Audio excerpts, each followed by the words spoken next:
Well, we give it steam and we roll it.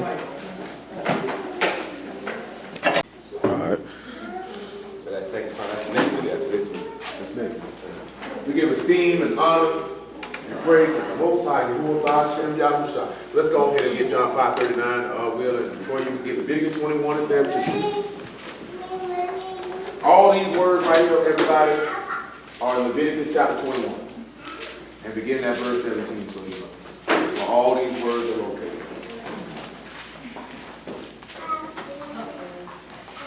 Let's see, see that blue. I don't know the green one, right? Go ahead, sir. John 5:39. Search the scriptures, for in them you think ye have eternal life, and they are they which testify of me. Yeah. And ye will not come to me that ye might have life. I receive not honor from men, but I know you, that ye have not the love of Alahym in you. See, he said he know you, it's not there. Let's look at Leviticus 21 and 17. Let's see what he says. Leviticus 21:17, or 21:17. Speak unto Aharon. Speak to who? Aharon. Now I want to ask everybody a question. Who is Aaron? Who is Aaron? Who is that? Son of Moshe. Brother. That is the high priest. That's the high priest. The reason why I'm asking that is this is important. This entire chapter speaking. Read verse 1, Troy. See, so they can know who being spoken to. Because people say, see, that was just for the Levites. And Yahuwah said unto Mashah, What he said to him? speak unto the priest. Speak to who? The priest. To who? The priest. Because we just talked to a stupid nigga on the phone about that. Who was on the phone? See, oh, the person that was on the phone ain't he? I just talked to a stupid nigga about this. I call him stupid because he said a white man put faith in the book. So what else am I gonna call him?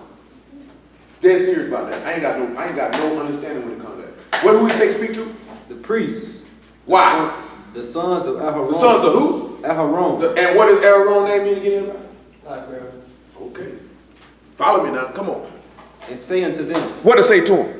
there shall none be defiled for the dead, his people. None shall be defiled for who? The dead. Give me Luke 9:58. So if you a son of Aaron, I mean you a son of the priest. You can't be defiled for the dead now. I wonder what that could mean. Will, get me what you got? You got it. Well, Troy, get me Isaiah chapter 8 about verse 18. Because the nigga can't ask it. This is what a nigga told me the other day. I don't care if niggas see it or not. We just ain't gonna shame him publicly. Because he's shaming himself. You know what I'm talking about? He said, if we can find the bones of the prophets, then maybe we can believe the word better. Say it'll strengthen your faith if you knew what David would bear that. If you could see his bones. I'm like, nigga, how would you know it's David if you found him? Is there going to be a mark on it say this is David? Son of Jesse. You know what I'm saying? Or if we find Elisha bones. Did any of y'all think that'll increase y'all faith when y'all find a dead man bone? Not at all. So don't you know if your faith wasn't straight before you seen the dead man bones, they ain't going to be straight afterwards? Now let's look at Luke 9:58, because this man said don't defile yourself for the dead. He said this is for Aaron and his sons. Go ahead, sir. And Yahushua said unto him, foxes have holes, and birds of the air have nests. What else? But the Son of Man have not where to lay his head. Go ahead. And he said unto another, follow me. What, do what? Follow me. What else? But he said, Master, suffer me first to go and bury my He father. said, let me go bury my dad. What did the master tell him? And Yahushua said unto him, let the dead bury their dead. The what? The dead bury their The dead. wages of sin is death, so you can't defile yourself with no sinner. You can't be no son. You can't be no son of Aaron and touch no sinner. Just talked about that last night, right? What agreement have Mashiach with Belial? If Belial is worthless, unprofitable, and good for nothing, so you're dead. What is that at? Somebody give me Proverbs 21 and 18. Give me Proverbs 21 and 18. What I got you on? Isaiah 8 and 18. Go ahead, make it 14. Yashayahu 8:14. He shall be for a sanctuary, Yep. but for a stone of stumbling, and for a rock of offense to both the houses of Yashrael, and for a gin, and for a snare for the inhabitants of Jerusalem. Go ahead. And many among them shall stumble and fall, be broke and snared and took. That's why a lot of people falling off from the word right there. They stumbling at the master. I ain't just talking about just no testimony and pointing them out in the scriptures. I'm talking about actually doing what we just read in Luke chapter 9. What did he say? Follow him, right? What did we just read last night? Take the unleavened bread and your kneading trough Bound it up and put it well. Carry your state. Suffer in the flesh. Die daily. Resist sin every single day. That's what nobody don't want to do. Go ahead. What else you say? Bind up the testimony. Do what? Bind up the testimony. Bind up the word in your heart. Right here. Seal it. This man telling you about the Ruach HaKodesh, but who he need to be bound up to? And do what? And seal who? Seal the law among my disciples. This man talking about the Ruach right now. Remember the disciples is Talmudim or what? You know what disciples mean? Y'all know what that means? Anybody? Taught. Somebody who's been taught. John 6:44, so you got what he say? He say, everyone that's been taught of the Father and heard of him what? Come to him. This gonna make sense when we look at about approaching to him. So he said everybody who's been taught of him, seal the Ruach in him. Come on. And I will wait upon Yah. You do what? I will wait upon Yahuwah. You know that's what a lot of people probably mean right there. What did he tell you to do? You know what niggas like to do? Go do what they want to do and then see what y'all got to say. You done already said because you ain't wait. You already said because you didn't wait. You know what I'm saying? Remember when we looked at it in Jeremiah 42, it said they waited how many days before Jeremiah came back with a response? 10 days. 10 days. A nigga can't wait 10 minutes. They feel like y'all move on their time. They got to do just sit back and wait. Come on. I will wait upon Yah that hide his face. He do what? He hides his face. Why he do that? They say, why? That nigga say, why would the Creator hide himself from us? Maybe so your stupid brother believe him. Dumb idiot. Come on. That hide his face from the house of Yaakov, and I will look for him. You'll do what? I will look for him. That's what a lot of people ain't doing. They ain't looking. You're not really looking for salvation. Come on. Behold, I and the children whom Yah have given me are for signs and wonders. And Yasharel from Yahuwah Sabaoth which dwell in Mount Sion. Go ahead. And when they shall say unto you, seek unto them that have familiar spirits, wizards that peep and mutter, should not a people seek unto their Alahym, for the living to the dead? Now, why you going to be around here seeking for sinners? This man said you ought to seek for the living, for the dead, right? Now, read that Proverbs 21:18. See what happened to you. You got that one? Go ahead. Proverbs 21:18. And the wicked shall be a ransom for the righteous, and the transgressor for the upright. It is better to dwell in the wilderness. Hold on. Read that again. That ain't what I want to Is it say. Proverbs 21:18? It might be something. Read that again. It worked well. The wicked shall be a ransom for the righteous, The wicked shall be a ransom for the righteous. and the transgressor for the upright. Ain't that something? You know, the master ended up, they called him a blasphemer. They said he was wicked. Remember he said, he made his life a ransom for many, right? This is an example again talking about being taught of. This is talking about what we were talking about, how people sit back and call the righteous wicked. And call the wicked righteous. What I was looking for, he said, he that come about the way of understanding, he going to dwell amongst the congregation of the dead. The man that wandered out of the way of understanding shall remain in the congregation of the dead. Mashali 21:16. 21. Oh, I was 2 verses too long. Go ahead, read it again. I was in the area. I didn't know what you wanted. It say the man that wandered out of the way of understanding shall remain in the congregation of the So dead. when he said you wander out of the way of the rock, right? The way, the pathway of the highest to cover sin. Understanding is the son of Alahym, the knowledge of him. He said you're going to reign with sinners. Guess what that means? You can't approach. Because that man say nobody of the sons of Aaron can defile themselves with the dead. You can't make yourself unclean with sinners. Go on and get Revelation 22 and 11. That's what people mess up at, right? And what we get into, right? If Aaron is the high priest, and he's talking about his son, and Hamashiach is a similitude to Aaron, and he the high priest after the order of Melchizedek, and all those that are born of him become what? Sons. His sons. So guess what it's talking about? Those that's born of the master. This ain't about Aaron and his sons. Oh, yeah. Eric, boy, you gotta take your hat off, boy. Well, I mean, he ain't reading no, he ain't prophesying.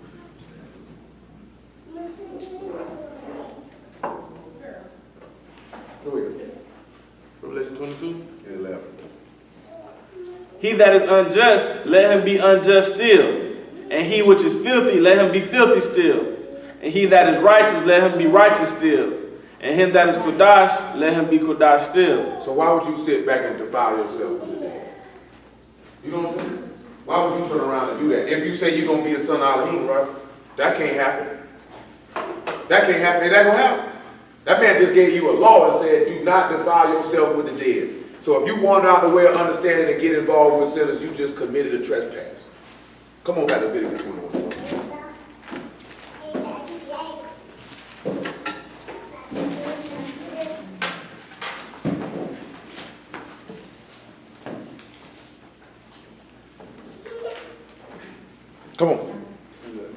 7. If you didn't finish verse 1, finish verse 1, then go to 6. It says, there shall none be defiled for the dead among his people. Yeah, verse 17. It says, speak unto Aaron, Speak to Aaron. saying, whosoever he be of thy seed in that generation. Hold on, whoever be of whose seed? Of thy seed. Of whose seed? Thy seed. Well, let's take the time and establish who his seed is for edification purposes, right? Yeshayahu 59 and 20. John chapter 1 and verse 12. And then one of y'all get Galatians 3 and 14. Y'all know in Luke 8 and 11 it says the seed is the word Alahym. That is Isaiah chapter 59 and verse 20. And the Redeemer. Hold on. Isaiah 59 and 20. John chapter 1 verse 12. Galatians 3 and 14. That is Isaiah 59 and 20. John chapter 1 verse 12. Galatians 3 and 14. Go ahead, sir. Y'all gotta sit back and think about that. If you wander out the way, which means you get out the way and go to commit sin, that man say, I'm gonna let you stay with the body of sinners or the house of sinners. You going to hell with them. Yeshayahu 59 and 20.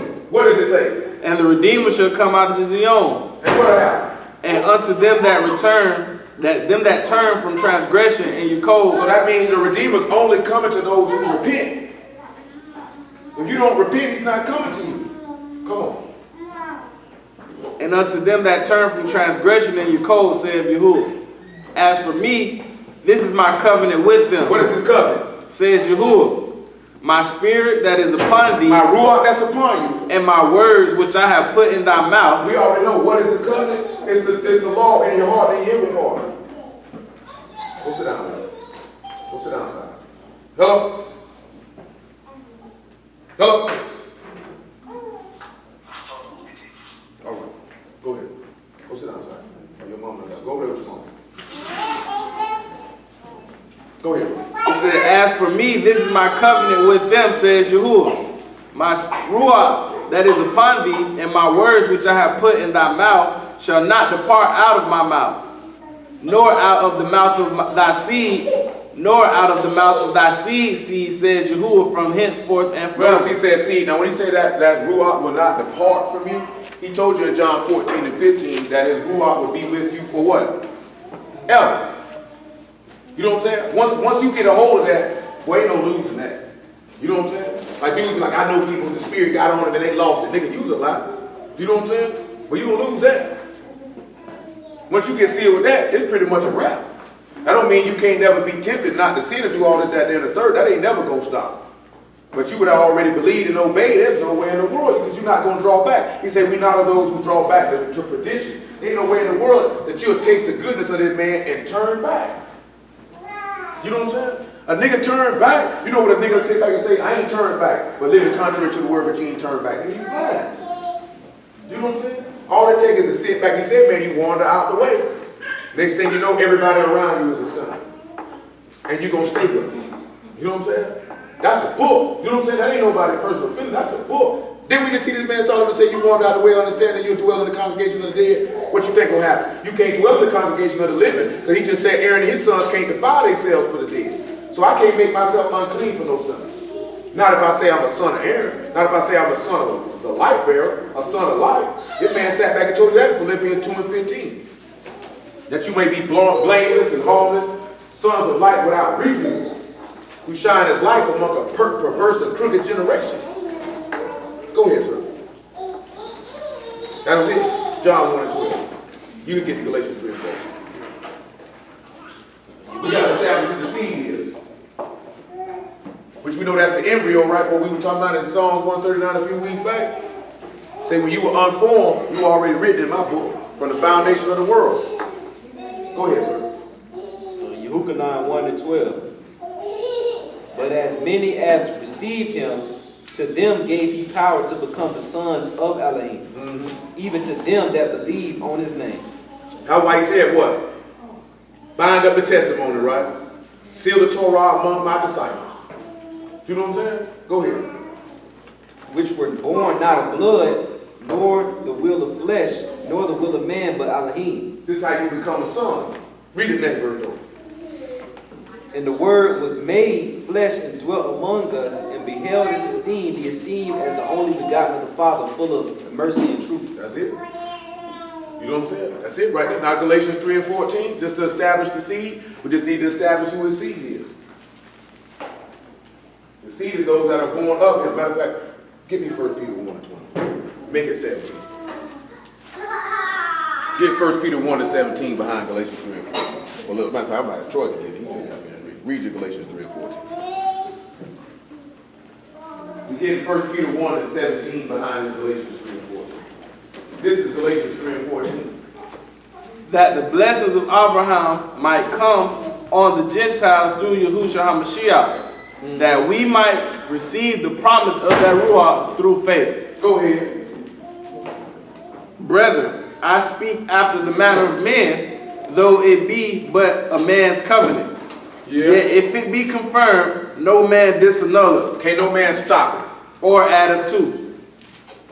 Now to Abraham and his seed were promises made. The promise was made to who? Abraham and his seed. And Abraham name mean what? You know what it means? Exalted. Father. What did the master tell you? That he would be exalted when he was what? Lifted up. Guess what happened? Not just going on high, but when he was lifted up on the stage. Remember what the word say, humble yourselves to Alahym, and you shall be lifted up. So he's sitting there telling you, if you can humble yourselves to die to sin, the Father will exalt you or lift you up. He will make you a son. You know what I'm saying? Then you're not going to come and defile yourself for the dead. See, a lot of people don't sit back and realize, boy, we as y'all, when we actually look in the law, they tell you not to touch a dead body. That was actually telling you not to touch sinners. They will defile you. But we just looking at it on the natural sense of, I don't want to touch a dead body. I know I ain't want to touch a dead body before I even heard of it.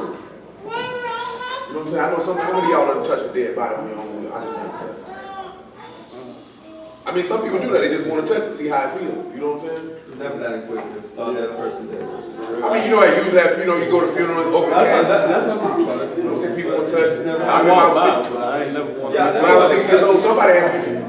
You reached in? I took my grandma. Yeah, exactly. My grandma died. On the bed or something when they put her in the casket. My grandma died at the funeral. I forgot who that was. I'm like, you gonna touch it? I said, no, I'm straight. I'm 6 years old. I don't gonna touch that. I ain't even like the fact I went in the room and pulled the blanket back. I was with it. I was sitting, man, sitting back there. All these people, they didn't even notice I was in the house. That image still in my head. It wasn't nothing crazy. You know what I'm saying? She just laid on the bed with her eyes open, dead. You know what I'm talking about? I'm like this here. I don't want to touch it. My granddaddy died. They say, gonna touch your granddaddy? Nope. I ain't touched grandma, so I ain't touching him either. All I know, people say they be cold. But their skin probably feel like raw. Real cool. Yeah, I'm straight on that. Trip me out. Yeah, I'm straight on that. Yeah, I'm good. I'm good on that. You know what I'm saying? So when you turn around and you look at it, man, you ain't got no business touching these people. Let's read 1 Peter 1 and 17. Troy, you can go back there and get it.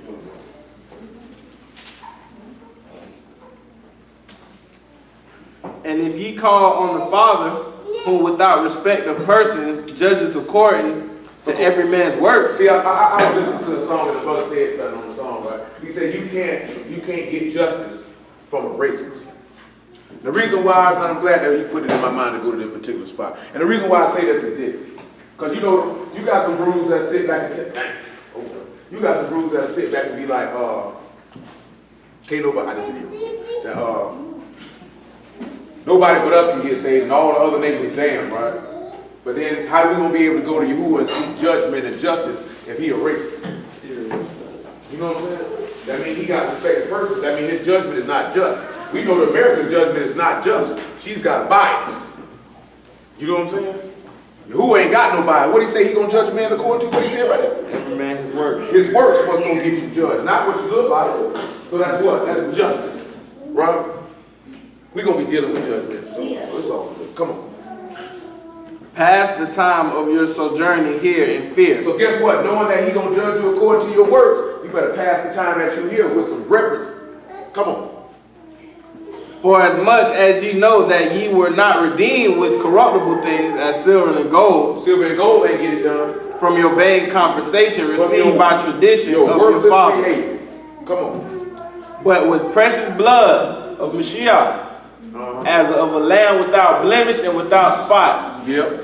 who verily was foreordained before the foundation of the world, but was manifest in these last times for you, who by him do believe in Alahym, that raised him up from the dead and gave him esteem, that your faith and hope might be in Alahym. That's why you sit back and look at. That's why we preach the master to you.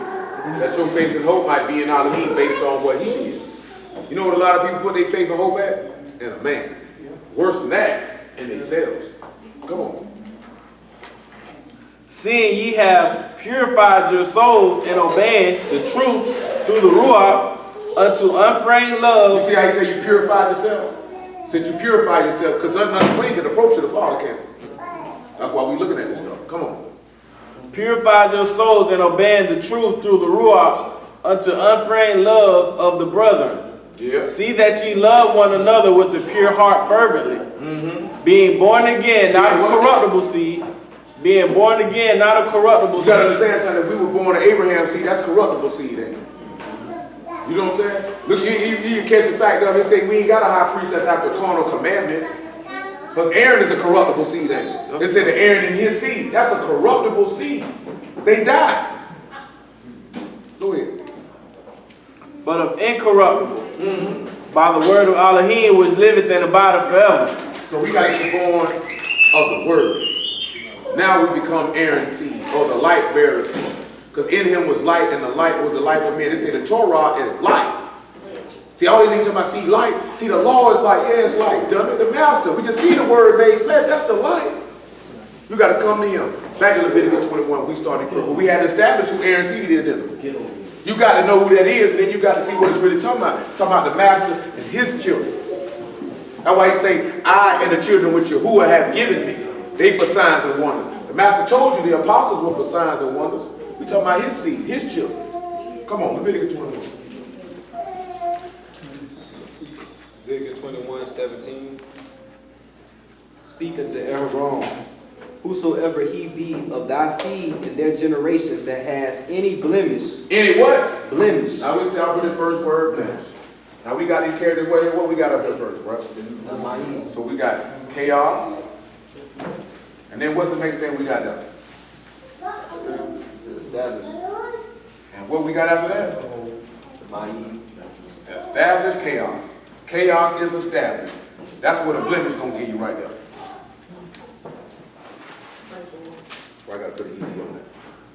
And you know what we got right there? That's a spot. Establishes chaos.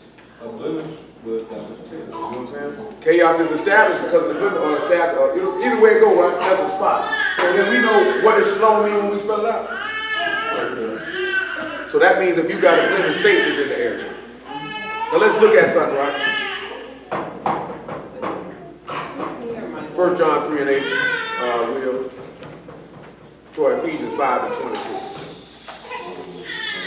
So right now we see that sin is going to stop you from coming to him. And we'll get Job, I think it's 22. We'll see. 1 John 3 and 8. Yep. So when we look at blemish, it's a spot, it's a defect. We can take that all the way back to Adam. And we will. You know what I'm saying? Just try to make it a little brief though. Go ahead. 1 John 3 and 8. 1 John 3 and 8. He that committeth sin is of the devil. Yeah. For the devil sinned from the beginning. So the devil had a blemish from the beginning. He had a spot from the beginning. Because the master told you, ye of your father the devil, and the lust of your father ye will do. He was blemished from the beginning. Go ahead. For this purpose, the son of Alahym was manifested, To do what? that he might destroy the works of the So devil. he had to clean up the devil's mess. Because what does Psalms 119, I think by verse 8 say? Or 5, he said, how can a young man cleanse his way? Or verse 9, by taking heed according to thy word. So again, the key thing you also see with that blemish is the ma'im is in there or water. So in order to get rid of the chaos, water has to come. If you sat back and you didn't notice, he said you purify your souls. What does purification come from? Water. You know what I'm saying? Which is going by why he said you got to do what? Be born of what? Water and the ruach. But we sit back looking at being born of it, having it washing your inward parts, and not just getting wet. Come on, sir. that 1 John 3 and 8, we good enough. 1 John 3 and 8. Ephesians 5 and 22. Ephesians 5:22. Wives, submit yourselves unto your husbands as unto the master. For the husband is the head of the wife, even as the Mashiach is the head of the body. And he is the savior of the body. Therefore, the body is subject unto the Mashiach. So let the wives be to their husbands in everything. You know, it's one thing about our people, we ain't subject to our husband in the least bit. We offend against them daily. Come on. Husbands, love your wife, even as the Mashiach loved the body, and gave himself for it, that he may sanctify and cleanse it with the washing of water. That he might do what? Sanctify and cleanse it with the washing of water by the word. So, and what after that? That he might present it to himself an esteemed body. And what else? Not having spot, wrinkle, or any such thing. No But blemish. it shall be kudash, without blemish. Without spots. No chaos. No chaos. No sin. So that means we have to go back and look at that from the jump street. Go get me Genesis chapter 2 and verse 7. Troy, get me Romans chapter 5, verse 14. Make it to it. So we have to go back and see where the blemish even started at, which caused this man not to be able to approach. Bereshit 2, verse 7. Uh-huh. And Yahuwah Alahym formed man out of the dust of the ground, and breathed into his nostrils the ruach of life, and the man became a living soul. In Adam's creation, what was missing? Quickening spirit. That was missing. What else was missing? What else was missing in his creation? His son was missing. What was he made from? What is Corruptible. He wasn't made of uncorruptible. But what does dirt do? If I take some dirt and throw it on your white shirt right now, what is it going to leave? Leaves a blemish. It's going to leave a stain. So what was missing in his creation? Water. So therefore he wasn't be able to wash that stain up off him. You know what I'm saying? So he had a blemish from it from the jump street. So you know what ended up happening? When we go look at when he sat back and he ate of that fruit, what did he not able to do? Not only that, he wasn't able to approach to him. He fled. You know what I'm saying? He got missing. Because the way the Lord was creation. He can't dwell there. But the point of him sitting back looking at it is he say he's sanctified by the washing of water of the word, that it might not have any spot, wrinkle, or blemish. That's why I say the water wasn't there. He wasn't sanctified by the word not to have any blemish, because he was made of dust. There was no way he could be without spot. You know what I'm saying? He had the spot on him because he was flesh from the jump street. Now when we look at what it is, I got you. Romans 5 and 12. Now listen to what he tells you.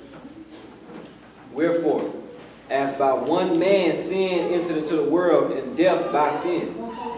And so death passed upon all men, for that all have sinned. Remember what the law just said. Aaron and his sons cannot approach if they've been defiled by the dead, can they? Come on. For until the law, sin was in the world. But sin is not imputed when there is no Torah. Nevertheless, death reigned from Adam to Mashah, even over them that had not sinned after the similitude of Adam's transgressions, who was the figure of him that was to come. See, we'll sit back and look at it. He was a figure of him. None of us got a direct commandment from Alahym and went against him. How many of y'all got a direct commandment from him? I'm talking about he outright told you, don't do this. Because Adam saw it. You know what I'm talking about? It ain't like Adam didn't see it. Adam spoke with him. He sat down and spoke with him, say, hey, do this, do this, do this, do this, do this, do this, do this. He went directly against him. Put that blemish and spot on him, which again, he say death came in the world, will put that blemish and spot on you. So what had to occur? Somebody had to come bring some water, wash that off. Don't you say, he said we were washed by his blood? And what he told you. That's to get that up off of you. It was something in my head. Get Isaiah 57 and 19. 57 and 20. Said something about Job. Yeah, I need Job 22 and 13. Just some things talking about that blemish. So the whole key point of what you sit back and look at, you can't approach the Alahym with sin on you. See, we're going to tie it in with another word when we get to the word for breach. Go ahead, sir. Isaiah 57. 19. 19. Yashiyahu 57 and 19. I create the fruit of the lips.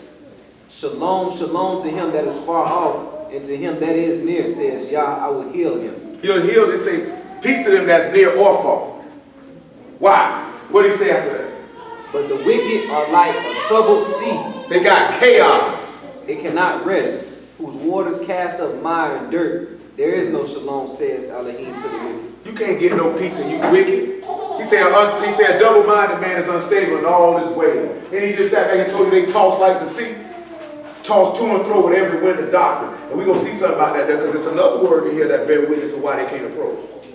You know what I'm saying? You can't come to Alahym when you wicked. Because he said you toss to and fro. Another place he said they like the mire, right? A stain, a blemish. You know what I'm saying? Because you're dealing with the congregation of the dead. You got a stain on you. Can't approach the Alahym like that. You can't come to this man with this stuff on you. Why? We'll deal with it. Because we were just talking about it. I don't know how to work it in while I was talking with standing in dad. But in Ezekiel 38 or 39, this man say after the master come by, we've been dwelling in the land for about a good day, and God and Magog raised up, and we birthed all them people. How many of y'all know how long it say we're going to be burying dead bodies for? How many of y'all in here know how long he said you'll be burying dead bodies for? I mean, it's an exact number. He gave an exact amount of time. Days, wasn't it? Listen, anybody, you know? You know? I'm not talking. You know? That man said you be burying bodies for 7 months. That man say, matter of fact, you'll set up a sign and let somebody know to take a bury bastard. You know what I'm saying? 7 months. And he say for what purpose? To do one thing, to cleanse the land. You know what I'm saying? Because after that, the fall. You know what I'm talking about? But to cleanse the land. Because he can't have that stuff around. This man said, man, look at that, I can't even approach to my creation because it's dirty. So how you think you're going to come to this man and you dirty on the inside? It's not happening. Job 22 and 13. Make it 11. Job 22 and 11. Therefore snares are around about thee, and sudden fear troubleth thee, or darkness that canst not see, and the abundance of waters cover thee. Ain't that something? Now when we say back, he say abundance of waters cover, he say trouble and snares. And we already read in Isaiah 8 how he talking about the snares that he be for a snare and a trap. And you notice how this blemish say you got chaos or water. Satan is troubling me. Because we know water symbol is what? A ruach, right? Well, Satan is a spirit.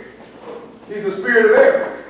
You know what I'm saying? So when you got this man surrounding you, you got chaos in your heart. A nigga sit back and tell you, I'm going to tell you how dumb a silly people is. They'll try to make it seem like they're happy.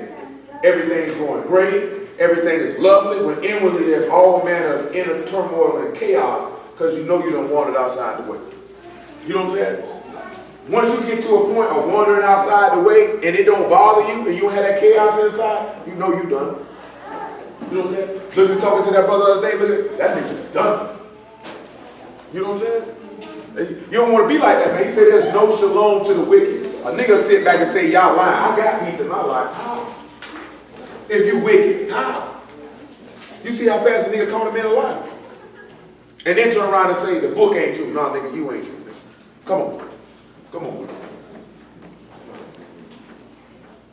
Is not Alahym in the height of Shamayim? And behold, the height of the stars, how high are they? Yeah. And thou sayest, how doth Alahym know? How does he know? Can he judge through the dark cloud? They think he can't see me. That's a wicked dog. He can't see me. Thick clouds are covering to him. You know, we already talked about that. That's what it covered the master. How he don't know we killed? You know that wicked. He can't see me. That's what he said what sinners do. He said there's no club of darkness where the workers of iniquity can hide themselves. Come on. Thick clouds are a covering to him, that he seeth not. And he walketh in the circuit of Shamayim. Yeah. Hast thou marked the old way which wicked men have trodden? Did he say that you've been redeemed, not from, but from the vain behavior of your father, right? He said he done marked that way. He done showed you that way wrong. Go ahead. Which were cut down out of time, whose foundation was overflown with a flood, which said unto Alahym, depart from us, and what can the Almighty do for them? Yet he filled their houses with good things. That's good, because that ain't what I wanted, but it worked out. I can't even remember what it is. It's 11 and 13. So make it 11. That still worked out well. Hit the point all the time. Job 11. Then answered Zophar the Namathite and said, 11:11. I thought you said 11:1. 11:11. For 11, Job 11:11. For he knoweth vain men. He know worthless men. He sees wickedness also. He see that wicked because they said that he can't see them. Will he not then consider it? Will he not think about it? For vain man would be wise, though man be born like a wild ass's coat. He say man should be wise even though he's born like a brute beast. With no, you know what he said about animals? They lack understanding. You know what I'm saying? They lack experience to know. This is why he say a carnal man cannot understand the things of the Ruach. He's not spiritually discerned. A carnal man is a brute beast. You know what I'm saying? He lacks understanding. So therefore the son can't dwell. That's why you got to become a man. Can't be no beast. Come on. If thou prepare thy heart and stretch out thy hand toward him. Prepare your heart. Prepare your mind to actually. This is when the man told you sit down and count the cost if you got sufficient enough to pay. Come on. If iniquity be in thy hand, Do what? put it far away. Get sin out your hand then. And let not wickedness dwell in your tabernacle. Don't let no wickedness dwell in your body. Come on. For then shalt thou lift up thy face without a spot. Without spot. Yea, thou shalt be steadfast and shalt not fear. That's why these niggas be falling off from the word. They ain't got iniquity about their hand. They ain't been washed by the word. Therefore, they can't lift their head up and be steadfast and not have no fear. That's why they get moved. That's why when situation, this is why this man said something, right? I try the reins in the heart to give every man according to his works. Everybody get put in a situation where this man gonna try to see where your heart is. Do you know what I'm saying?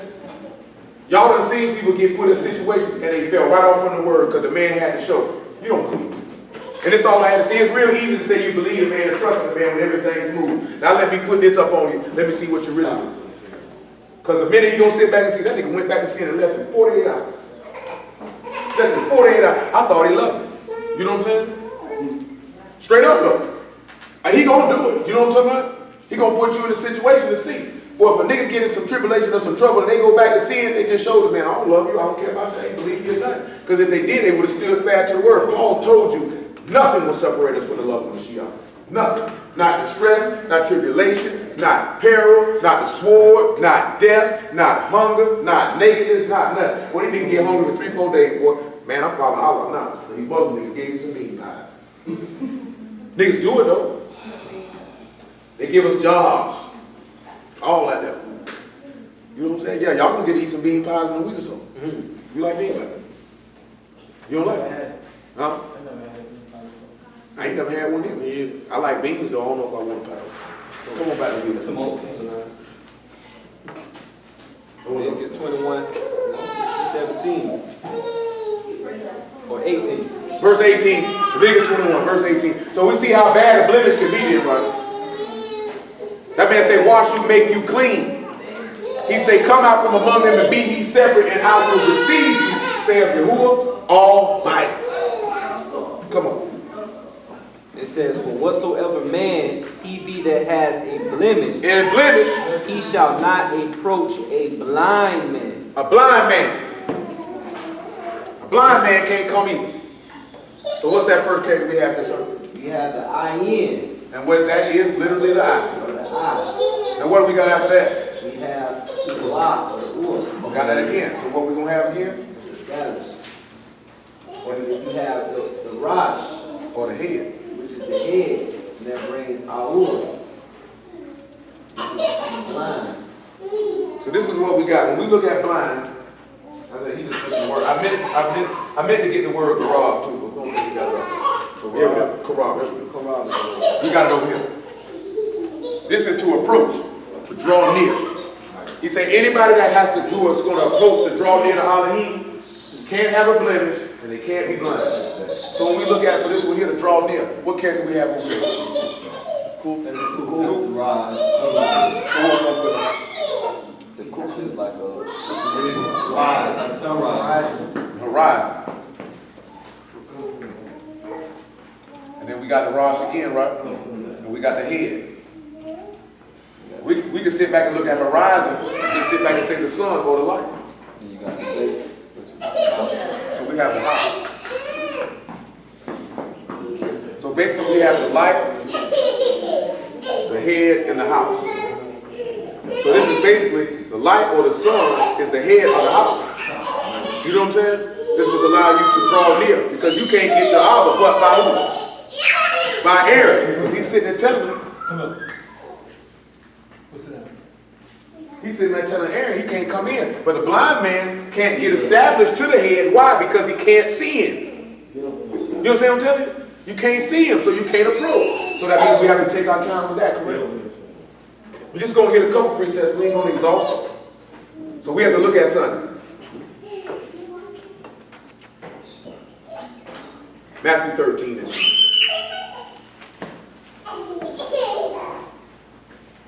Matthew 13 and 10. And Troy, you get, who got Matthew 13 and 10? You got a woman? Troy, you get me John 6 and 44.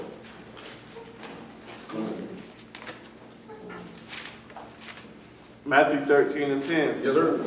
And the disciples came and said unto him, Why speakest thou unto them in parables? And he answered and said unto them, Because it is given unto you to know the mysteries of the kingdom of Shamayim. He says it's for you to know these hidden secrets. This hidden truth. It's for you to know. Go ahead. But to them it is not given. It's not, they ain't supposed to know. Why? For whosoever hath to him shall be given, and he shall have more abundance. Yeah. But whosoever hath not, from him shall be taken away even that he hath. Yep. Therefore speak I to them in parables, because they seeing see not, They seeing what? see not, What else? and hearing they hear not, neither do they understand.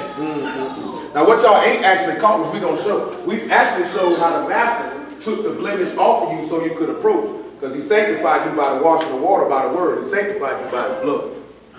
He sanctified you by, he says, 3 that agree in the rest. The water, the blood, and the ruach. And these 3 agree in one. You know what I'm talking about? So we sit back, if you sit back and look at that, we just ain't pointing to what can cause you not to approach. We showing how Yahuwah, by Hashem Yahushua, took these things away so you could approach. You know what I'm talking about? Because you were blemished, you were flesh. You had sin on you. You couldn't come. You had a spot. You had a defect. Let me show you how I take it off. I transform you, make the son of Alahym. Now the blemish gone. You can come to me. Now you turn around and say the blind man can't come because your eyes have not established to see the head. So you can't come to me. So now I got to take these eyes, these things up off of you so you can see me. You know who we got to look at for that one? Who you think we got to look at? You can read John 6 and 44. Who y'all think we got to look at to show you that? Show you what? How he got to sit back and make your eyes to be established that you can see the head, so you would no longer be blind. Remember, the Torah tells us what? Open my eyes to behold wondrous things out of thy Torah. Didn't we already see that he said, I and the children which you have given me are for signs and for wonders? It's a wondrous, a wonderful thing to see the son of Alahym. Who did he do that for? It's all right. I'm going to show you. John 6 and 44. Yehukanan 6:44. What did he say? No man can come to me except the Father which has sent me draw. So that means the light of the head of the house has to draw you to him. Now we're not going to read it, but y'all can take a mental note of it. In Hebrews the 3rd chapter, didn't it say how Mashiach was the head over his whole house? He said if you don't have light, you can't see where you're going. If there's some of y'all look at it, it's enough light nowadays. But what if it wasn't no light on the road, how you going to get to your house? You're not going to make it there. So to draw near, you need the light, you need the head to get in the house. Basically, you need the sun to get in the house to draw near. He said, in my Father's house, there's many mansions. I go to prepare a place for you. And if I go to prepare a place, I'll bring you unto me again. He said, how do we know how to get there? He said, I'm the way, the truth, and the light. No man get to the Father what? But by me. So guess what? Aaron and his seeds, the only way you could approach to make an offering and a sacrifice to come to your Alahym, you had to go holler at who? You had to come to on the natural sense, you had to come holler at Aaron. The only way you could come to Abba was by Aaron. Aaron had to come and make that sacrifice for you. You know what I'm talking about? You couldn't get to him no other way. You had to come see the high priest. That's what that point is pointing you to. This is why he's telling you. And then also sit back and look at it too, right? On another level. The master became flesh and blood. Therefore, he could not dwell in the Kodesh tabernacle. He had to put that blemish of that flesh off so he could go back to make intercession for you always with the Father. So we have to understand that. Come on. It is written in the prophets, and they shall be all taught of Alahym. Every man therefore that has heard and have learned of the Father come to me. Not that any man have seen the Father, save he which is of Alahym, he has seen the Father. See that there? In order to see the head, you got to be able to draw near to the Son. You're not going to be able to do it without it. That means you're going to have to hear the word. You're going to have to be taught by the word. Which goes back to seal the Torah amongst my disciples. Or my taught ones. They'll be able to see him, right? My Talmudim was seeing. But let's look at somebody who was blind. So the master said in Luke chapter 4, man, by verse 17, he came to open the eyes of the blind. Now prophesied in Yeshayahu 61, Isaiah 61, that prophesied. Says he talking about literally open the eyes of the blind? Remember when we talked about John chapter 9 when he healed that blind man? And he said, man, do you believe on the Son of Allah? He said, show me and I will. He said, you looking right at it. I wasn't about just opening no blind man's eyes. I was opening his eyes to the word. Now you can see who we talking about. Acts chapter 9, verse 14, we talking about Shaul, we talking about Paul. That's what we did it for. Paul couldn't approach. Paul knew the Lord in perfect fashion, complete fashion. He couldn't approach because he was blind. Go ahead, sir. Acts chapter 9, Verse 14. verse 14. And here he has authority from the chief priest to bind all that call on thy name. But Yahuwah said unto him, go thy way, for he is a chosen vessel. Back up to 9 then. 9 and 9. Matter of fact, 5. 9 and 5. And he said, who art thou, master? And the master said, I am Yahushua, whom thou persecute. Is it hard for thee to kick against the pricks? And the trembling and astonishment. He said, master, what wilt thou have me to do? And the master said to him, arise and go into the city, and it shall be told what you must do. And the men which journeyed with him stood speechless, hearing a voice, but they saw no man. Saw no man. And Saul arose from the earth, and when his eyes were opened, he saw no man. But they led him by the hand and brought him into Damascus, and he was there 3 days, neither did he eat or drink. There was a certain disciple named Ananias. We read the verse where it says he was blind. That's what we're going, because he made him blind. He was blind. That's what you just read. No, I didn't hear him say blind. And Saul arose from the earth, and when his eyes were opened, he saw no man. So, the previous chapter, he probably made him blind. No, it just didn't state. I think in the other one, at 22, it stated how he was blind. We're going to come back to something else in the Sunday in 22 that he said specifically one of these things. Now you realize after Paul gets immersed, we're going to sit back and read it. Look, I want to tie to something else. He was able to see.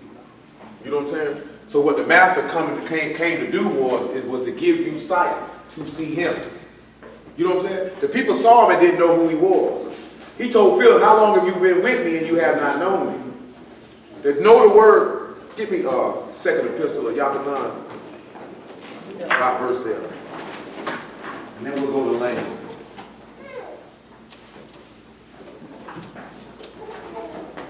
Chapter. And he will.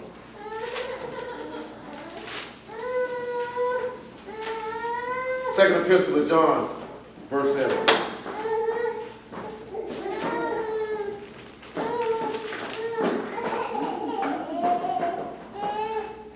Second epistle of John, verse 7. For many deceivers are entered into the world, who confess not that Yahushua HaMashiach is come in the flesh.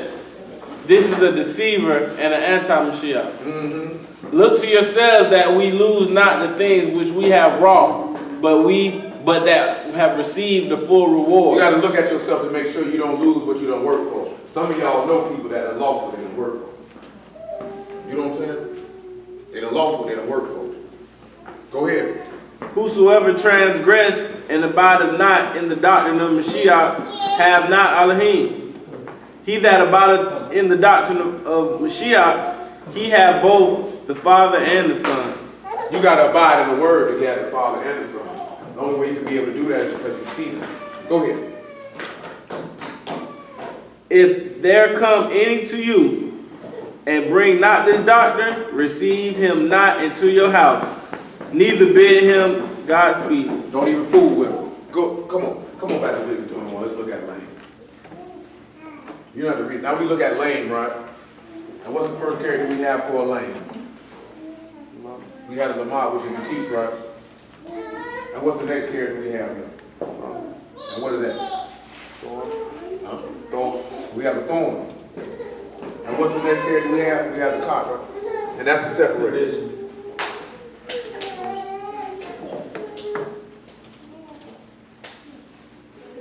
So when somebody is lame, remember he healed the lame man too, right? He couldn't walk.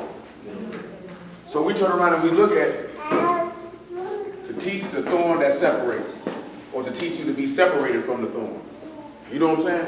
So we turn around and we look at being lame. What's going to cause you not to be able to approach? Because you have not sanctified yourself. You know what I'm saying? You're still, 1 John 2 and 15, you're still entangled with the world.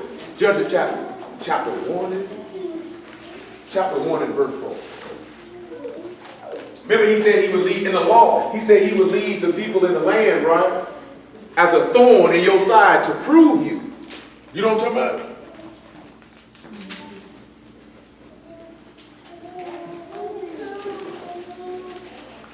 1 John 2 and 15. What did he say? Love not the world, neither the things that are in the world. If any man love the world, the love of the Father is not in him. Let's hold on for a moment. I had put this in there the other day, right? That to be a good soldier, he said you cannot be entangled with the cares and affairs of this life. You know what I'm saying? He said, what stopped the, he said, you know what? So I can go in for Matthew chapter 13, sir. Show you that it's thorn now. This man teaching you, you got to separate yourself from the thorn. You got to separate yourself from sinners, the world, even your own fleshly nature.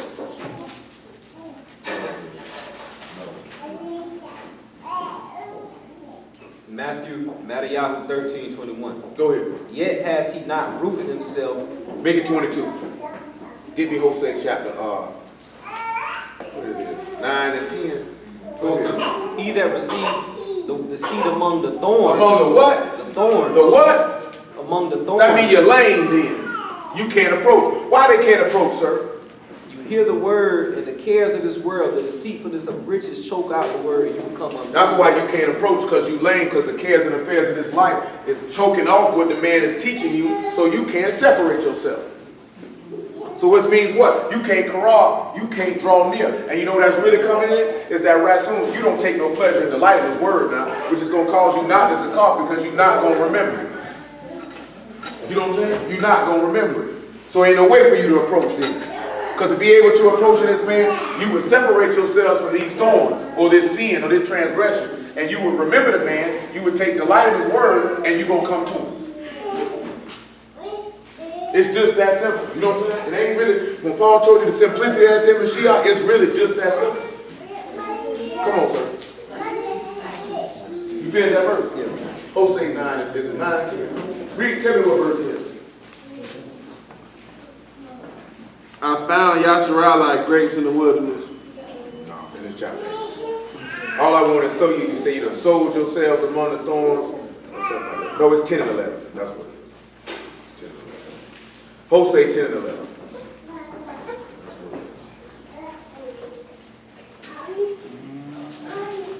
10 and 11, or 10 and 12. Just read 10 and 11. And Ephraim is as a heifer that is taught. Yeah, it's got 3 people.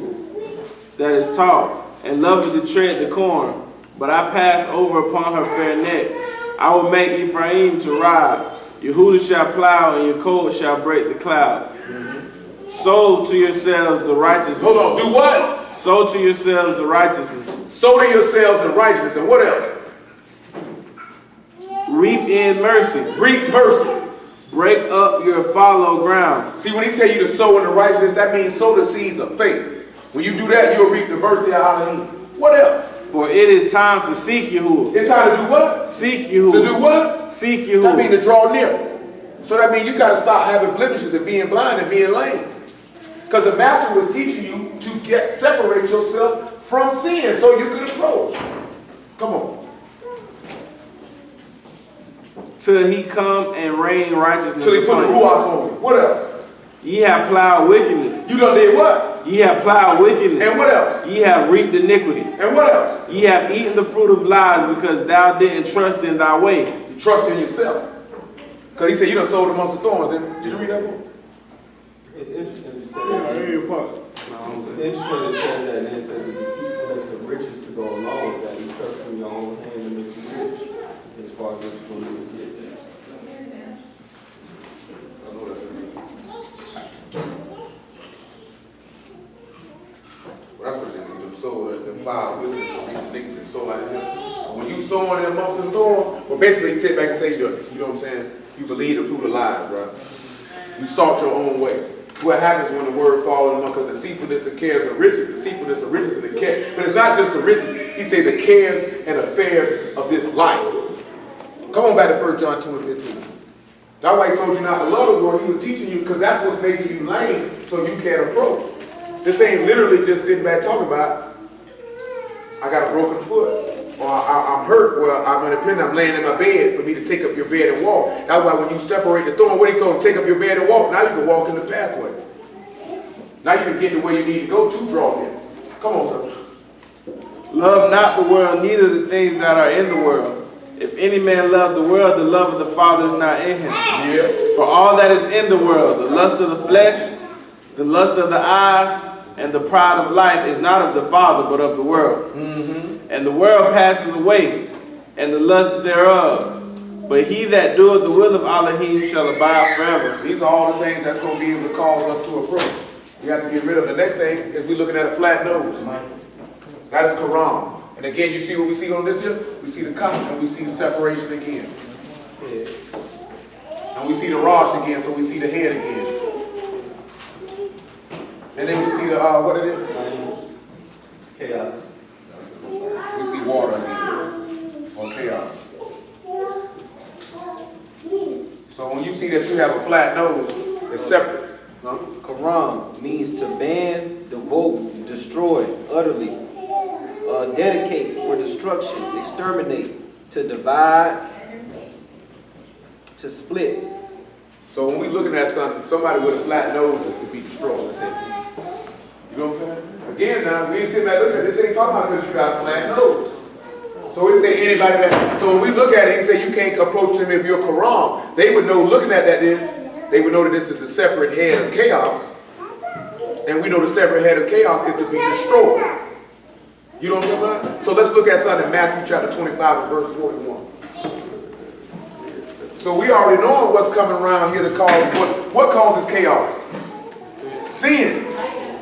Who is the creator of sin? The son of Alahym was manifested to destroy the works of the devil. He said, he that commits sin is of the devil, for the devil sinned from the beginning. He brought chaos. How did he bring chaos? Because he came in there with the lies. You don't sit back and realize liars cause all manner of chaos. That's why Yahuwah hate him. That's why if you're a son of Satan, he gonna hate you. Come on. Matthew 25. Matthew 25:41. Then shall he say to them on the left, depart from me, you are cursed. You are what? You are cursed. Give me Jeremiah 11:3. Go ahead. Into everlasting fire. And the everlasting fire. Prepare for who? Prepared for the devil and his malachim. Go ahead. That's good, actually. That's good. So we see right here, if you're a Quran, what's not going to cause the separate head of chaos. So guess what that means you're going to have to do? Get that Jeremiah 11:3. Get Romans chapter 6 and verse 3. You're going to have to get that chaos up out of you. You know what I'm saying? Which we've already looking at. You're going to have to be born of uncorruptible seed, right? You're going to have to get that up out of you. That sin has to be purged out. That's why you sit back and you look at the word, he flashes it up as a mirror. You know what I'm saying? Sit back and show you what's got to be removed. Go ahead, sir. Yahoo 11:3. And say thou unto them, thus says Yahuwah Alahym of What Yasharal. did he say? Cursed be the man that obeyeth not the words of this covenant, which I commanded your fathers in the day that I brought them forth out of the land of Mitzrayim. So we would see we would be cursed if we don't obey the covenant that he made with us when we came out of sin. Romans 6 and 3. This man's showing you now, if you got a flat nose, you actually get, well, you'll drop the verse. 6 and 3, because it's in the same chapter. Romans 6 and 3. Know ye not that so many of us as were immersed into Yahushua the Mashiach were immersed into his death? Therefore we are buried with him by immersion unto death. That like the Mashiach was raised up from the dead by the esteem of the Father, even so we also should walk in the newness of life.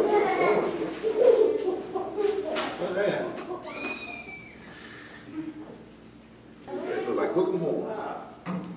burnt orange from Texas. Go ahead. It says, for we have been planted together in the likeness of his death, we shall be also in the likeness of his resurrection. Go ahead. Knowing this, that our old man is crucified with him. You got that means you just separated yourself from that chaos, right? Because all Satan come to do is teach you to have chaos. That's why he said the wicked are like those in the mire. They toss to and fro. They got chaos. They can't rest. Come on. That the body of sin may be destroyed, that henceforth we should not serve sin. He that is dead is free from sin. Note if we sit back and we look at it, right? You got rid of sin here. Got rid of you washed to the blemish. Your eyes been open. Now you can walk upright. There's somebody who's lame, they can't walk right.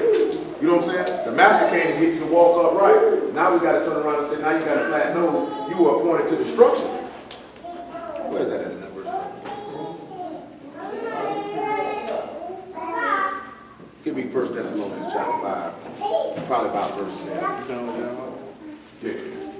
Give me verse 16 in that same chapter. Know ye not that to whom ye yield yourselves servants to obey his servants, you are to whom ye obey, whether of sin unto death or of obedience unto righteousness? Who you gonna serve? Because he's saying to you right now, whatever you yield your body to, that's who you done separated yourself to. Come on, sir. But Alahym be thanked Alahym be what? to God that you were servants of sin, but ye have obeyed from the heart that form of doctrine which delivered you. Being then made free from sin, you became the servants of That means God. he's saying in order to be free from sin, you have to believe from right here. The teaching that was given unto you. Teaching of Yahushua HaMashiach, the teaching of eternal life. You have to believe it. What I got you over? Oh, 1 Thessalonians. 1 Thessalonians 5 and 7, right? Because he said if you flat nose, you appointed for destruction. So let's see what the book say about that. 1 Thessalonians 5 and 7. But they that sleep, sleep in the night. And they that be drunken are drunken in the night. But let us who are of the day be sober. Let us be clear-minded. Putting on the breastplate of faith and love, and for a helmet of hope of salvation. How about you guard your heart up and put faith in your mind? That's why brothers falling off. Because they never believe. I'm telling y'all something, man. If somebody fall away from the word, it's because they never believe. You know what I'm saying? And they would just abide their time until they could see an exit clause to get themselves out of it, or Yahuwah put in a situation to reveal the inward thoughts of their heart so that they could be shown amongst all that they don't believe nor trust in him. I can't see how anybody can go back and commit sin or fall away from the word. They claim they believe this. You know what I'm saying? Anybody who truly believes this would never do that. It's not going to happen. You know what I'm saying? Especially if you have been abiding for a while. But he say, by and by with joy they receive it till persecution and tribulation arise by the word. Then they're offended and they don't want to follow it no more. It's always something that people get offended about this book. That they don't want to do it no more. They've been offended by it. It was just time and opportunity. Go ahead. Go ahead. But, for Alahym have not appointed us to wrath, He hasn't made us flat nose. but to obtain salvation by our Master Yahushua HaMashiach. That's good, because you know Paul told you in Ephesians chapter 5 that this is for the children of disobedience that the wrath is reserved for. He said, but Alahym be thanked, as you were one of them, but you've been washed, you've been sanctified by the name of Yahushua HaMashiach. The blemishes have been passed away. So now we move to the next thing, and that's being superfluous. I've got to make it quick for you. And that's Sarah is the word we have there. And what's the first character we have there? And what will we get for this? Consume or destroy. And the next character we have is the head again. Or the Raj, giving us the head yet again. And the next character we have is what? The eye. The word itself means to stretch out Yes. or to extend. Then we just read in Job chapter 11, he says, stretch out thy hands to him, prepare your heart to seek him. So in order for you to no longer be superfluous, Or first. I think first would be better, but after instead of head. You looking at stretch out, you stretching out yourself because you adding to it, you add or taking out away from the word. And you stretching, you making yourself stretching, you stretching out yourself. That's why you not, that's what your blemish is. which we already read in Hosea chapter 10, right? You trust in your own way, your own doings. You know what I'm saying? Your own doing. No, Proverbs 26:11 say, he that trusteth in his heart is a fool. You know what I'm saying? That's what people tell you, right? Trust your heart, follow your heart. You know the people who tell people that are sinners. Remember now, if you wander out the way of understanding, you're going to dwell amongst the congregation of the dead. So you can't never approach the Alahym. You are dead. You are defiled. You unclean. So we look at that, right? You're going to be destroyed first. But before you get destroyed, you're going to see it. Well, how would you be destroyed first and you're going to see it? 2 Peter chapter 2, verse 20. It's the same way he said, how long? Numbers 14 and 11.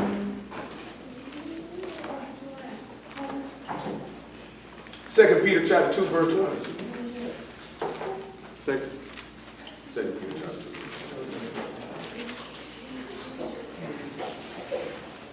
But ye have an unction from the Kodash one, and ye know all things. I have not written unto you because ye know not the truth. He said, I ain't wrote to you because you didn't know. But because ye know it, and that no lie is of the You're in truth. 2 Peter, you're in 2 John. You're in 2 Peter. It don't matter, ain't no problem. He said, I ain't write to you because you didn't know. You said you knew me. You know. So you got an unction or a commission from the Kodash one. Come on, 2 Peter chapter 2, verse 20. For if after they have escaped the pollutions of the world, After you done came up out of sin, through the knowledge of Yahuwah and our Savior Yahushua HaMashiach, they are again entangled therein and overcome. The latter end is worse with them than... well, if you got out of sin and you went back to sin, it's going to be worse. See, some people look at it as, okay, I ain't went back to the world. They're not realizing you got ensnared in committing sin. And once you get ensnared in committing sin, your mentality is going to be worse than what it was before you started. He will retard you, literally retard you spiritually. He will make your mind turn to mush. You know what I'm saying? But I was thinking, like, if you really cleanse yourself of sin, how could you really go back? You couldn't really cleanse yourself of sin and you end up back in the world. But see, some people look at it as they ain't went back to the world. Like he's saying, from the pollutions of the world. So that's all the things that corrupt. So you looking at the cares and affairs of this life is what pull on you. So when you had the cares and affairs of this life that pull on you, you begin to start gravitating back towards that. Then when you begin to gravitate back towards that, you begin to compromise the word a little here, and a little there, and a little here, and a little there. And the next thing you know, you feel like you ain't in the world, but you are. You know what I'm saying? Because you actually love it. You love the things in it. Because it was things that, word-wise, this man said you got to forsake everything that you have. But it's certain things in life that you may want to do, and the word is precluding you to do it. It's not that it's wrong for you to do it, but it might not be expedient for you to do it. Or it could actually interfere with your service to Alahym for you to do it. You know what I'm saying? And that's how they fall. You know what I'm saying? That's how it happens. I ain't just talking about, I won't believe the book no more. I'm back clubbing, smoking, drinking. Because most people, it don't even end up like that. It's a little sin here, and a little sin there, and a little sin here, and a little sin there. And the next thing you know, they got it in their mind that they serving Yahuwah. But deep down, they know that they're not. Because that corruption of the world has taken hold of them. See, that's the thing, right? Since we're not going to go into advanced detail. But when you look in Numbers, what he's going to read in number 14, they come out of Egypt. And they got to escape that pollution in the place that they were in. And they were getting the commandments, but they wanted to go back.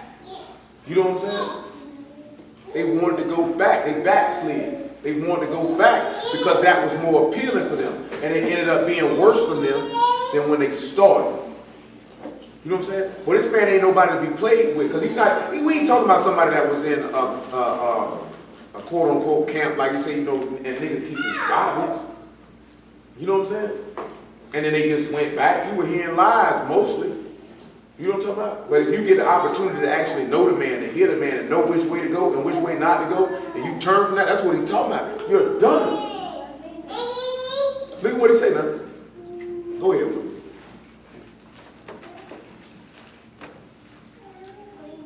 All right.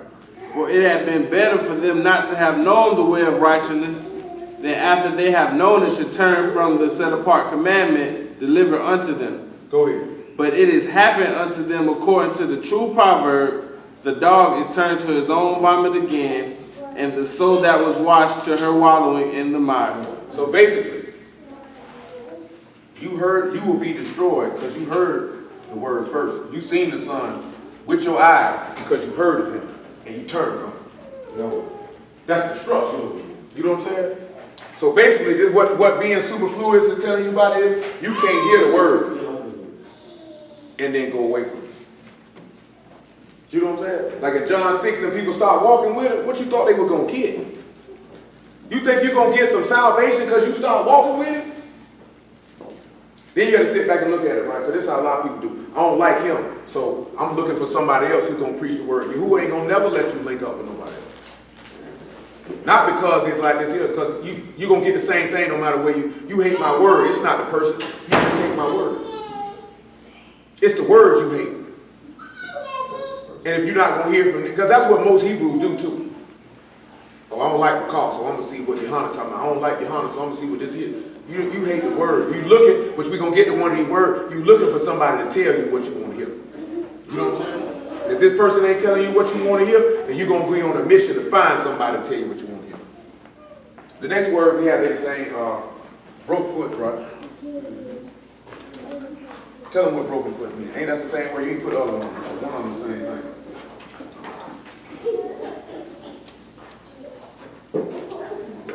Broke foot is a breaking or fracture, a breach. Oh, what? A breach. A breach. And that word is shabal, right? Shabal, right? So again, we have destroyed. And what's the next case we have? We have the body, the house. So we have the house. And we have the head. Or first. So someone who's broken footed, and what was the other word? Okay, broken hand too, right? Broken foot and broken hand, same word. It's shavar, right? It's destroy the house of the first. Destroy the head of the house. What did we just read in 1 John 3 and 8? He had to come destroy the head of the house, right? But he's saying that this word means a breach. Look at Isaiah 59 and 1. I'm sitting there thinking about it, but I can't recall the exact place it is in Samuel. Pull that up in Samuel where he said we didn't seek him after due order was a breach. What is it about? 2 Samuel chapter 5. When they touched that Ark of the Covenant, there was a breach. See, when we look at Shavar or the breach what causes us not to approach is sin. So that means you have to destroy the head of the house. It means you got to destroy Satan out of your mortal body, which we've already been looking at. And we've already established every one of these blemishes. The master took them all away. He took them all away. He took it, and we're not sitting there saying he took every last one of these away. So to cause you to be able to do what? To karab, to draw near. Come on, sir. 59. You know what I'm talking about? It's either 5 or 6. Give me 5 and 4. We'll see what it says. Behold, Yahuwah's hand is not short, It ain't short. that it cannot save. That it can't save. Neither is his ear heavy, that it cannot hear. It's not heavy that it can't hear. But your iniquities have separated between you and your Alahym, and your sins have hid his face from That, you, cause your sins is what's caused the breach. that he will not hear. So now he got to bind up the breach. How did he bind up the breach? By the Son. It was the blood of Mashiach that causes that breach. You could get 2 Thessalonians 5 and 17. You know, you got what I'm on? Every time I see breaches, like in verse 19, 20. No, I'm talking about Samuel. It's not necessarily going to say breach. Just go to 2 Samuel. Go to 2 Samuel 5 and 15. I need 2 Corinthians. You want Thessalonians? Corinthians 5 and 17. Just go to 2 Samuel chapter 5, man, or whatever the story is. Start at verse 17. Verse 17. 2 Samuel 5 and 17. It said, when the Philistines heard that they had anointed Daud the king over Yashrael, all the Philistines came up to seek Daud, and Daud heard of it and went down to the hold. He went where? He went down to the hold. He went to the hold. See, when all the people heard that he'd been anointed, he went down to the hold. Go ahead. You sit back and look at it, right? That's the same thing he say when Herod heard of the master, what did he turn around and do? Master got quiet. He was getting ready to go down to the hole. A hole ain't nothing but a hiding place of defense. Where did the master slide to the grave? Go ahead, man. The Philistines also came and spread themselves in the valley of Rephaim. And Daud inquired of Yah, saying, shall I go up to the Philistine? Wilt thou deliver them into my hand? And Yahuwah said unto Daud, go up, for I will doubtless deliver the Philistine into your hand. Go ahead. And Daud came to Baal That ain't Perazim. what we want. We want when they were bringing that thing, that dude touched that thing and he died. When the cattle slip. Yeah. Yeah, that's fine. That's fine. Where? Yeah. Drop down to, we gotta get straight to it. Yeah, come let us switch Okay. You got it? Yeah, it's First Samuel. First Samuel? Yeah, First Samuel. Come on, 6. I think it's 6. Come when they touch the ark, right? Yeah. Look like it's 6, 3. I appreciate you. First Samuel 6 and 3. 2 Samuel. Second Samuel 6. I knew it was First Samuel, but David wasn't king no First Samuel. Second Samuel 6 and 3.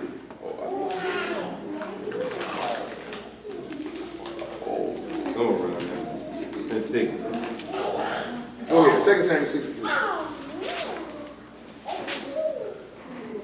And they went and set the ark of Alahym on a new cart. On a new cart. And brought it out. You notice what he said they set it on? A new cart.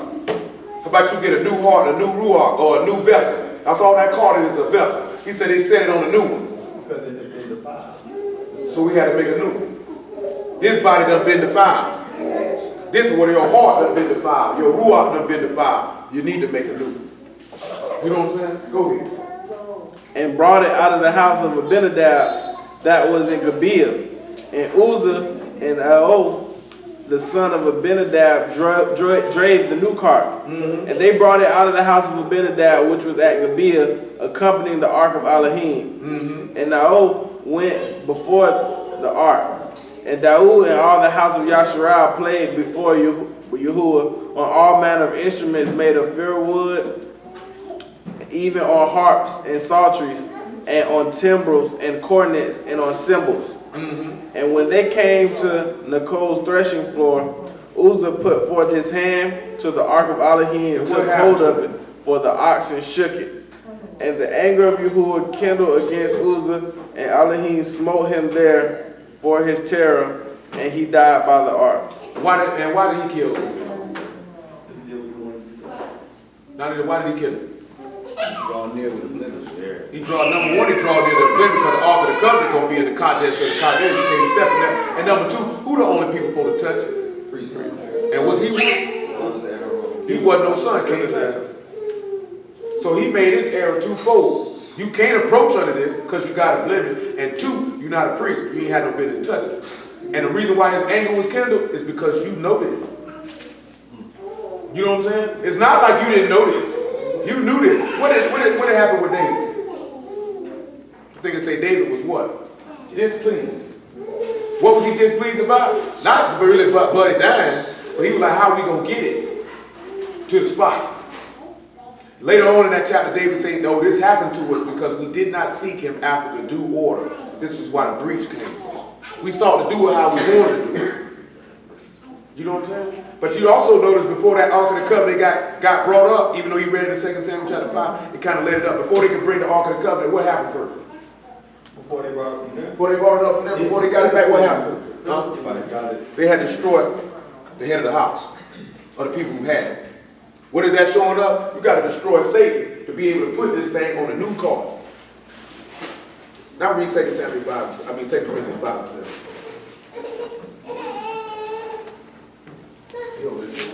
Oh, what that little Jit had on that t-shirt we seen on the Jit had a t-shirt he put on to my two-turn boys. Oh yeah, TTG, man. That's your cousin. TTG. Yeah, man. Oh, you know the boy? Oh. That little Jit boy got a cool say, man, I got that t-shirt was small. I took my cousin tall and slim, that t-shirt was small. That thing looked like you going around a half football jersey on. Because really had on that man, two-turn. TTG, man. Two-turn Oh, boys. yeah, I heard about Boy, am I two-turn boys? With the kids next door on the front. With kids next door in the front? Oh no. With a number on the back. 2 Corinthians 5 and 17. What is wrong? So we Therefore, if any man be in Mashiach, If any man be what? in Give me Mashiach, 14 though. Screw it. For 2 the- Corinthians 5 and 14. Listen what he says. for the love of Mashiach constrains us. The love of the Messiah will hold you back. Don't you realize you could be in sin? You didn't love the man, because if you did, you would constrain yourself. You would restrain yourself. You know what I'm saying? Come on. Because we thus judge that if one died for all, then we are all dead. We already read in Romans chapter 6, I said this man death cleansed you from all these things. So you can come to him. See, what you ain't realizing is why that man died for touching that thing. You didn't seek him after the due order. I mean, you had all these blemishes on you and you tried to approach. Well, you got to die. Remember, the Ark of the Covenant is symbolic of the throne. You can't approach under this man like this. But look how we think. Oh, you can come as you are. Who told you that? You know what I'm saying? You got brews that be telling people that. Oh, don't matter. I'll come any way you want. What? That man ain't taking that, man. You got to get all this stuff up off you. Go ahead. Somebody said, come as you are, but you can't leave as you came. Like I said, that man said, when you come, put that sin away from you. Because if you come with it, you definitely ain't leaving. Come and kill you right there. You know what I'm talking about? That man ain't never told you come like that. That man said, wash you, make you clean, cease from doing evil. That man eyes too pure to look upon evil. Talking about come as you are. All right, come on around here. That man sat back and told Moses, you better take them shoes off your feet. Then caught this ground. You come any closer, I'm going to kill you. He told you that on the mountain. He said, don't let them come too close now, or they're going to die. They wasn't going to die just because he was close. Man, them niggas dirty. You know what I'm saying? That man told him to bathe, don't touch your wife. Y'all got to make sure y'all clean, boy. Wash your clothes, wash your body. Ain't no sex, no nothing. You better be pure. Don't you come around me dirty, I'm going to kill you. Like, you get 20 feet too close, shoot him. He's musty. Come on, man. And that he died for all, that they which live should not henceforth live unto themselves, But live for who? unto him which died for them and rose again. Yeah. Wherefore henceforth know we no man after the flesh, yea, though we have known Mashiach after the flesh, yet now henceforth know we him no more. Go ahead. Therefore, if any man be in Mashiach, he is a new creature. Anybody being a master here. So if you ain't changed, guess what that means? You ain't in the master. Go ahead. All things are passed away. All that old stuff, that's why he say if you get caught up in the pollutions of the world, if you done escape and you get caught up, he said it's going to be worse for you than the land, because that old stuff ain't passed away. That means it was sitting there just marinating, bubbling. Remember what I told you the other day about that picture? It was bubbling. It was bubbling. You know what I'm saying? It didn't pass away. You didn't kill it. You know what I'm saying? That's why it came up later and consumed it. That's an example of that. If you don't kill that stuff, you don't toss it away from you. He said, if wickedness be in your hand, get it far from you. If you don't do it, it's just sitting like that. It's just like some nice spaghetti sauce, you know what I'm saying? You're getting it ready, it's just bubbling and marinating. You put all your spices, maybe like some little stuff in there, man. Smelling good all in the house. And next thing you know, I want to taste it. And you did.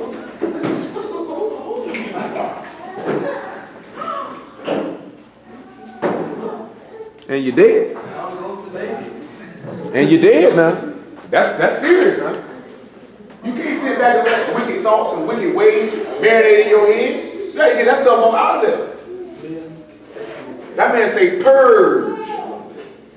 Gotta purge that stuff up out of there. You know what I'm saying? You gotta understand something. What that book say, wicked imaginations is an abomination unto you. We got them wicked thoughts, all that stuff bobbling in your head. We gotta get that stuff up out of there. Gotta get that stuff up out of there. You know what I'm saying? Because if you don't get it up out of there, eventually you might act on it. You know what I'm saying? You sitting around here talking about, boy, you around here saying, talking about, boy, I want to bang me a hole real bad. We get that stuff out your brain, boy. Ain't no talking about getting no cold shower. Ain't no talking about don't take no walk. We get that stuff out your head, boy. You know what I'm talking about? That cold shower ain't gonna do nothing. You just gonna be wet and cold. You still gonna be horny. No. You know what I'm talking about? Because guess what? That cold shower ain't nothing to do with what was in your brain. You know what I'm talking about? Now you like to say, now you're shivering. Now you like to say, shoot, I hope to come around here and warm up.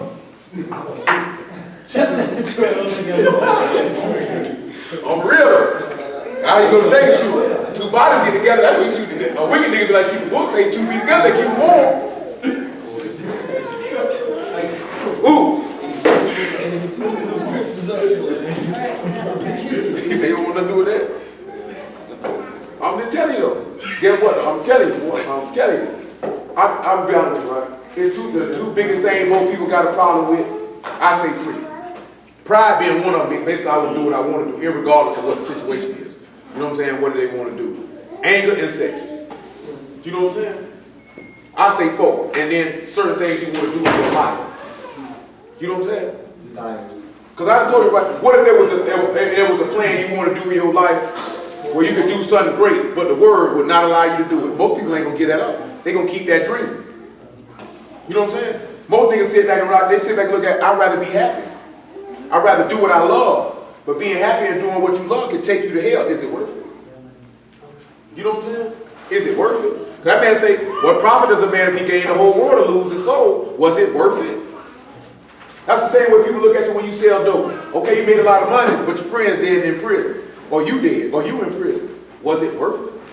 I feel like it's conflict too, because some people look at it like, say if somebody playing football or something, or sport, people will feel like Alahym ain't give them that talent for them not to use it. Yo.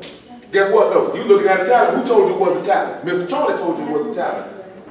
You know what I'm talking about? Mr. Charlie told you it's a talent to let a 250-pound man bang your body into submission. Or even singing or something like that. Hey, ain't nothing wrong with singing. You ain't got to compromise the word to do it. You know what I'm saying? Ain't nothing wrong with playing football if you want to subject your body to that type of punishment. I wouldn't advise nobody to do it personally. But hey, you can do it if it don't conflict the word. Man, you can do anything you want to do. As long as it don't conflict the word. But guess what? 99.9% of this stuff America promote, you're going to have to conflict the word to do it. To get to the NFL, you got to break your body. You got to play every Friday night and Saturday afternoon. You gonna have to, and they want to, man, it's Shabbat. Like they said, come on, bro. You ain't never know that these white folks literally put the day, the most popular sport in America is on the 2 days, on the 2 days that's supposed to be the 7th day. Do you think these people know what they're doing? Bro, these people sat back and say the Super Bowl is basically a religious observance for them. And it's amazing that it's on the day that they call Sunday, or what they worship the sun. Just to sit back and look at what I'm telling you about this debate with that white man, Billy Charlie had with Candyman. Candyman. You know what I'm talking about? All seriousness though, I can show you that Sunday is the same. Hey, people know what time it is. What the crackers said? Oh, what? See, I missed that. John chapter 1, Revelation 1, man. Look at verse 6. Wait. Revelation 1, what? You know the script? Oh, they pulled the script with. Mr. Charlie ain't playing no game. And I gotta hit this old clown nigga talking about, I believe Yashariah black, but I don't believe the Messiah black. Man, come on, man, take Mr. Charlie penis off your mouth, bro. He is Mr. Charlie. So he got his own penis in his mouth then. Oh, that nigga Marilyn Manson. He didn't Comedic, y'all. He Marilyn Manson. You know, Marilyn Manson took 2-3 ribs out of his stomach so he could give himself fellatio. No, seriously? Oh, he did that years ago. That's disgusting on many different. You had the thought and then you execute. This nigga said that's disgusting on many different levels. Yes, he had the thought, he went and did it. Marilyn Manson decided, this was like in the 90s, bro. See, I was legit. Yeah, he went, you know, Marilyn Manson don't have the same popularity that he had before y'all. That's that emo stuff, ain't it? That's No, you know, Marilyn Manson was a rock star. I thought he was like some weird golf guy. No. Well, I think he played, yeah, he was a golf guy, but he was a rock star. Who was the dude who got his bottom? That's Marilyn Manson. He got his bottom ribs moved too? Yeah. That's who I'm talking about. I didn't even know that. I don't know who you talking about. I didn't Rock know dude, black, long black hair. Yeah. I know. Yeah, he took his bottom ribs out so he could bend over and put a schlong in his mouth. That's that comedic yoga. Bro, don't say that no more. You know what type of dude you is? You barking for apples on yourself? That's a nasty jump right there. What it is? Is that Revelation 1 and 5, bro? I'm bored. Revelation 1, I'm bored. Let me give myself some dough. Come on, bro. You just eat it in your own mouth. Well, that's got to be what you're doing it for. That's the objective of doing it is to try to bless himself. This man ejaculated on his face. Like they said, you coming in there, boy, what you been doing? Man, shoot this nigga. I'm ashamed for him. I ain't ashamed for him. I'm gonna kill this nigga. I'm gonna come through the aisle like this. Bro, what you been in? Bah! Ain't no talking. Right before I hope I catch you while I see your mouth. You know what I'm talking about? When I shoot you, you gonna know what I shot you for. You know what I'm talking about? You nasty buzzard. I'm talking about, bah! And like, I'm saying, the society accepted this. Like, Yeah, nobody had no uproar. They put that on MTV and it was cool. before my time. Ain't no uproar. Look at this man, he's doing this nigga filet show to himself. They say, rock on, buddy. Oh, then, you know what I'm saying? Hoover vacuum yourself. Come on. Revelation 1 and 5. Swiping. And Yahushua Mashiach, who is the faithful witness, and the first begotten of the dead, and the prince of the kings of the earth. Unto him that have loved us and washed us from our sins. He did what? Washed us from He our did sins. what? Washed us from How our did he do sins it? in his own blood. There you go. That's how he got rid of that blemish. He sanctified it by washing of the water of the word, right? His blood. Blood purified, make it clean. Come on. He hath made us kings and priests unto Alahym. Oh, he made us what? And Aaron's sons were what? Come on. And to him be the esteem and dominion forever and ever. Amen. Go ahead. Behold, he cometh with the clouds, and every eye shall see him, and they Was also. it verse 9 we just want he said, I was in the Ruach on the Master's day. So, Oh, 10. I was in the Ruach on the Master's day. on the whose day? On the Master's On day. the whose day? On the Master's day. What day is the Master's day? That man said the Master's day Sunday. He supposed to told Mr. Charlie, show it to me, Cracker. So, I'm saying, this the script he used, Then what are you? and that's slid? They ain't slid because Ricard wanted to talk about, I'm just, Ricard wanted to talk about the name. and he was trying, well, he was so focused on the name, he was getting slayed. Now, on everything else. I don't even know because I ain't watched the whole thing. Because I don't like watching idiots talk too long. Makes me show. Which one of y'all in here know where we could go out and show what day the Master's Day on? I'm not asking y'all this because I know y'all know, but I'm talking about out of each every individual mind. Where would you go and say, he go to Master's Day? Genesis what? I'm reason why I'm saying this here for a reason, right? And it's also what I'm sitting back telling y'all, like, okay, when we got to go deal with the rock worshipers. When you standing in front of people like that, you just can't sit back and be like, such and such, such and such. Well, you got to know where to go. You got to know where it's at. You got to know what to say. When you bash and crash a nigga, because niggas like that, they going to be coming with your book in their hand. You know what I'm talking about? That's why I say, you got to give me 7-15 minutes. I tell you, they going to come with your book in your hand like this here. And they don't really want to hear you know where it's at or you know where it's at. You know what I'm talking about? That nigga want to be like, okay, well, go ahead and get Exodus 32, nigga. And you stupid nigga looking over dumb over here, you go ahead and get me number 7. You got to go ahead and eliminate it. You know what I'm talking about? You can't be like, oh, I go to Genesis. I know what I'm saying. It's cool for this here, but I'm trying to show you something else.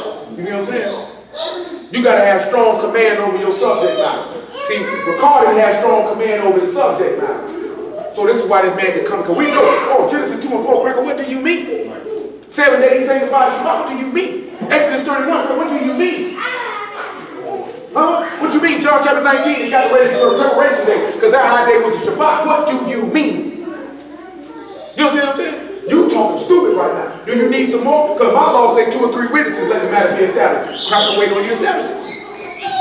That's what you hear with the TV thing. Waiting on you. I'm waiting on you. You know what I'm saying? When you going for the juggler, you gotta go. See, that's what this like this here, right? I don't even lead up when I'm debating. You know what I'm talking about? I'm here like, you know what I'm saying? That nigga said around Susan said, hold on. That nigga was sweating on that over there too. And they said, I'm gonna go for the juggler. You know what I'm talking about? Now when I say cracker, we talking about slave. Because how that man was talking about it, he was talking like a slave man. I know he just said cracker. And we love everybody who love you. We don't care what you look like. But boy, you ain't finna be cracking your whip on me, slave master, because I ain't your slave.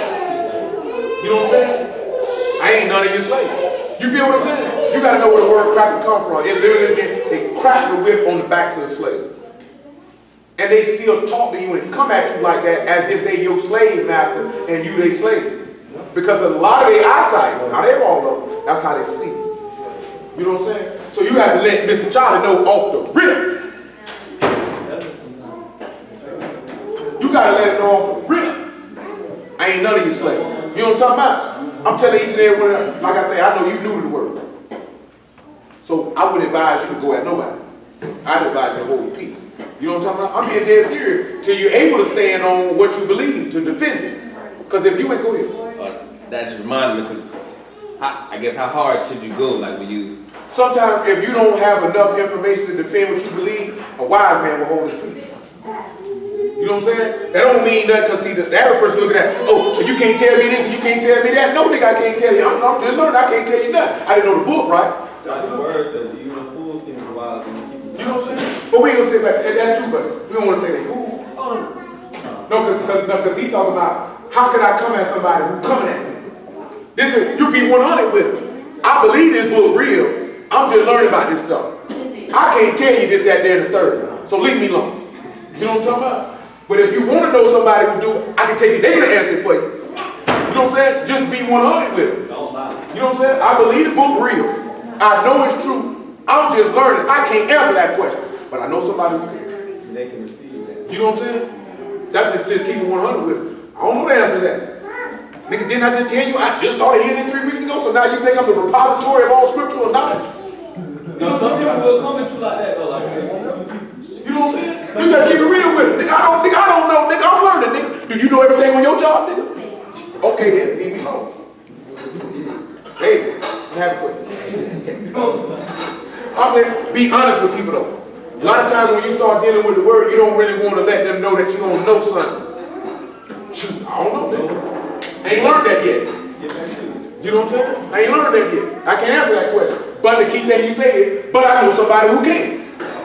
You know what I'm talking about? So if you want to know, I can take you to holler at them, they can answer it for you. You know what I'm saying? You said when you look at it, when you went to college, did you know everything they can teach you? No, you didn't. Did you know in the first 2-3 weeks you were there? No. You had to go through a whole term then. Leave me alone, I'm going through a term. you still make that. You know what I'm saying? For real though, people gonna come at you like that. But see, what we talking about is, it's a whole bunch of rock worshipers that want to come. And when y'all talk about, see, I done been in situations like this before, numerous times. When you come, boy, you gotta have your subject matter on point. You know what I'm saying? That's why I say, I just gotta do it like I said when you're playing bowling. You know what I'm saying? Just let me knock a couple frames out. You take care of it. Because I know them niggas gonna be coming hard. And you know what I'm saying? And I'm like, this, pop! Pop! Catch one, pop! Catch that nigga like this, and it hit me so hard, they say I ate it to you. You know what I'm saying? I'm for real though, bro. They gonna come like that. Bro, when you dealing with niggas who've been actually studying for 2, 3, 4 weeks, them niggas gonna feel like, yeah, we got it, nigga. We got it, nigga, boy. We got it, nigga. And niggas sit back and walk in there like this, you ain't got no book or nothing. You got the book, nigga. I already knew you were coming with one. I already knew you were coming with one. I knew you were coming with a Quran in the left hand and a scripture in the right. You even know how to carry the book in your left hand. You know what I'm talking about? You know what time it is. Real talk. I already know. They like, I ain't got no book, nigga. I'm gonna let you read. My people ain't even gonna read, nigga. You read. Stupid bastard. Come on. That's good though. Go back to where we was at. Finish that 2 Corinthians 7:5. We'll deal with the master being black later. Who remember what we showed the master being black in the law? Anybody remember that? The only reason why I mentioned it because it came up in my memories. Furnishing of the table. Furnishing of the table. Remember he told you to put on it some brass. Get some shit of wood and put some brass on it. You know what I'm talking about? Stupid bastard. They talking about, he don't know what color he is. He don't know what color he is. They heard him say it. I said, bro, you believe the children of Israel black? Yeah. I said, you believe the master black too? I don't know what color he is. What? I bet you know the color that penis for me. Your food the whole other night, nigga. Don't get nothing about that. That nigga was on there talking gay. Nigga faggot. Bro, I'm gonna tell you something, right? People show what's in their heart, right? Now I'm clowning and talking crazy, but in reality, this is really what the dude was saying. While we talking to him, he asking us how we feel about what happened in Orlando. I don't care, nigga. You know what I'm saying? Then he said, if you got a son who gay, or a family member who gay, you telling me I like yours. That's what he telling me. Why would you ask me what would I do? How would I treat my son if he was gay? I'm gonna tell you how I treat him. You lived in this house. You can't stay here. But that's no different if he was a whoremonger or an idolater You know what I'm saying? Where can we see that at? In the law. He said, if you do these things, I will put you out of my land. So all I'm doing is what my daddy did. If you commit these sins in my house, you can't stay here. You know what I'm saying? That's the book, that's the law. You can't, well, that's your son. You supposed to love him. I love him enough to tell him he need to change his behavior when he didn't want to change his behavior. Change the address. Can't live here. You can't live here. You know what I'm saying? What if your family member was gay? Well, that faggot nigga don't need to come to my house. And no cross-dressing, man-loving nigga come and sit at my table. When the book say get that evil from amongst you, oh man, what if an atheist come to you and say, what if your child's rebellion and the law say stone and get it? That's what he said to do, right? How many of y'all feel right now if your child did something, came in there with an eye of God and that law was still, how many of y'all put the rock on him first? No, you hesitate to put that rock on him, we got to turn around and put that rock on you. You know what I'm saying? So then you sit back and look at it, but that's my son. Wow! Because I can't go to hell for you, son. I'm sitting back looking at the son, I love you. I don't love you enough to go to hell with you, though. And that's type of people in the world. Ain't there something like what? that? What type of God would do that? What kind of God would do that? The type that said there's consequences and repercussions for transgression. Nigga, what do you mean? You don't say that when Mr. Charlie lock your stupid behind up. Guess what? Me and him go on a robbery and he get killed, I'm going to jail for his murder. Yep. Police kill him, they lock me up for his murder. I didn't kill him. He was listening, so we got it. So I got to pay for what he did. Guess what? He robbed a nigga and I'm riding in the car with him and ain't no, I ain't know he was going to do it. You put the toll on it. You going to jail with him. That would be the job to do. Nigga, I know niggas in the caught bids and murder cases and stuff like that. You know what I'm talking about? It's time. Look here, son, I love you. Bow! Because I love you, that's why I'm doing this. Boy, I can't go to hell for you. Tough love, it's good. Ain't no tough love. Ain't even no tough love right there. That nigga, you dead. I ain't going to hell for you, son. I don't love you that much. You know what I'm saying? I don't love you that much. You love your child enough to go to hell for him. You's an idiot. You know what I'm saying? I don't care what nobody say who don't like it. If you love your child, your husband, your wife, your mama, your daddy enough to go to hell for them, you stupid. You are an idiot. Well, I don't love nobody enough to go to hell for them.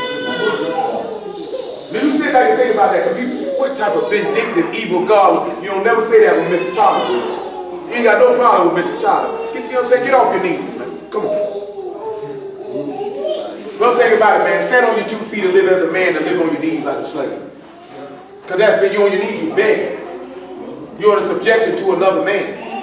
I'm a man. I'm not getting on my knees and another man. Please, sir. More rule, please. But as soon as he comes around there, wow, low blow like on wrestling, nigga, and I'm finna kill you. More rule, please. Yeah, wherever you start. Yeah, don't let the slave master do you like that. We could get some on this about 85. I really want to hit on that one, but I thought we could be able to combine the two. But we probably not. It's crazy. Did you see some people with their kids ready to run them? Well, that ain't gonna happen. Come bring me some bats. That ain't gonna happen. You know what I'm saying? It's crazy. Break me a back. You know what I'm saying? The white boy be in there, come on, Johnny. Just so. I ain't talking. Well, why did I even have to repeat myself? Wow. Nigga get chicken wing. Yeah, 5, all about burgers. Who was in 6? Chicken wing, yeah. You know what I'm talking about? For the belt? What about the switch? Go ahead, sir. Therefore, if any man be in Mashiach, he is a new creature. He's a new creature. Old things have passed away. Old thing passed away. Behold, all things are become new. You become new on a new car. Come on. And all things are of Alahym, who have reconciled us to him. Closed up the breach. By Yahushua HaMashiach. That's what bound up the breach. Come on. And have given us a ministry of reconciliation. Because a breach is a separation. The reconcile to bring back together. Go ahead. To wit, that Alahym was in Mashiach, reconciling the world unto himself, not imputing their trespasses unto them, and hath committed us unto the word of reconciliation. Now we got a crook back. So what this fur carrier we got here? Gamal. Got the Gamal. What it is. travel, foot. Foot, or to travel, or to move. We can sit back and look at walking the pathway. Right? No, what we got after that? We got the house Or in. or in. Yep. And then the last thing we have is the head. For Gabon, that's sea. Noon is sea. Oh, my bad. I'm at the bar. I'm the one too right. That's what I said. So then we have the seed. So to have a crook back, we'll sit back and look at the end of travel to the seed, right? Or the end of basically, we trying to travel to get in the house to the seed. Or the only person that's getting in the house is me, the seed, those that walk in the way. So if you got a crook back, guess what that means you're not doing? In, not in. In, I in, or I. I'm saying.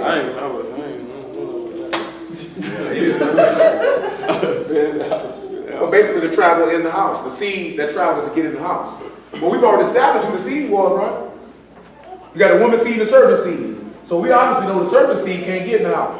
Alahym 1:1 and 5.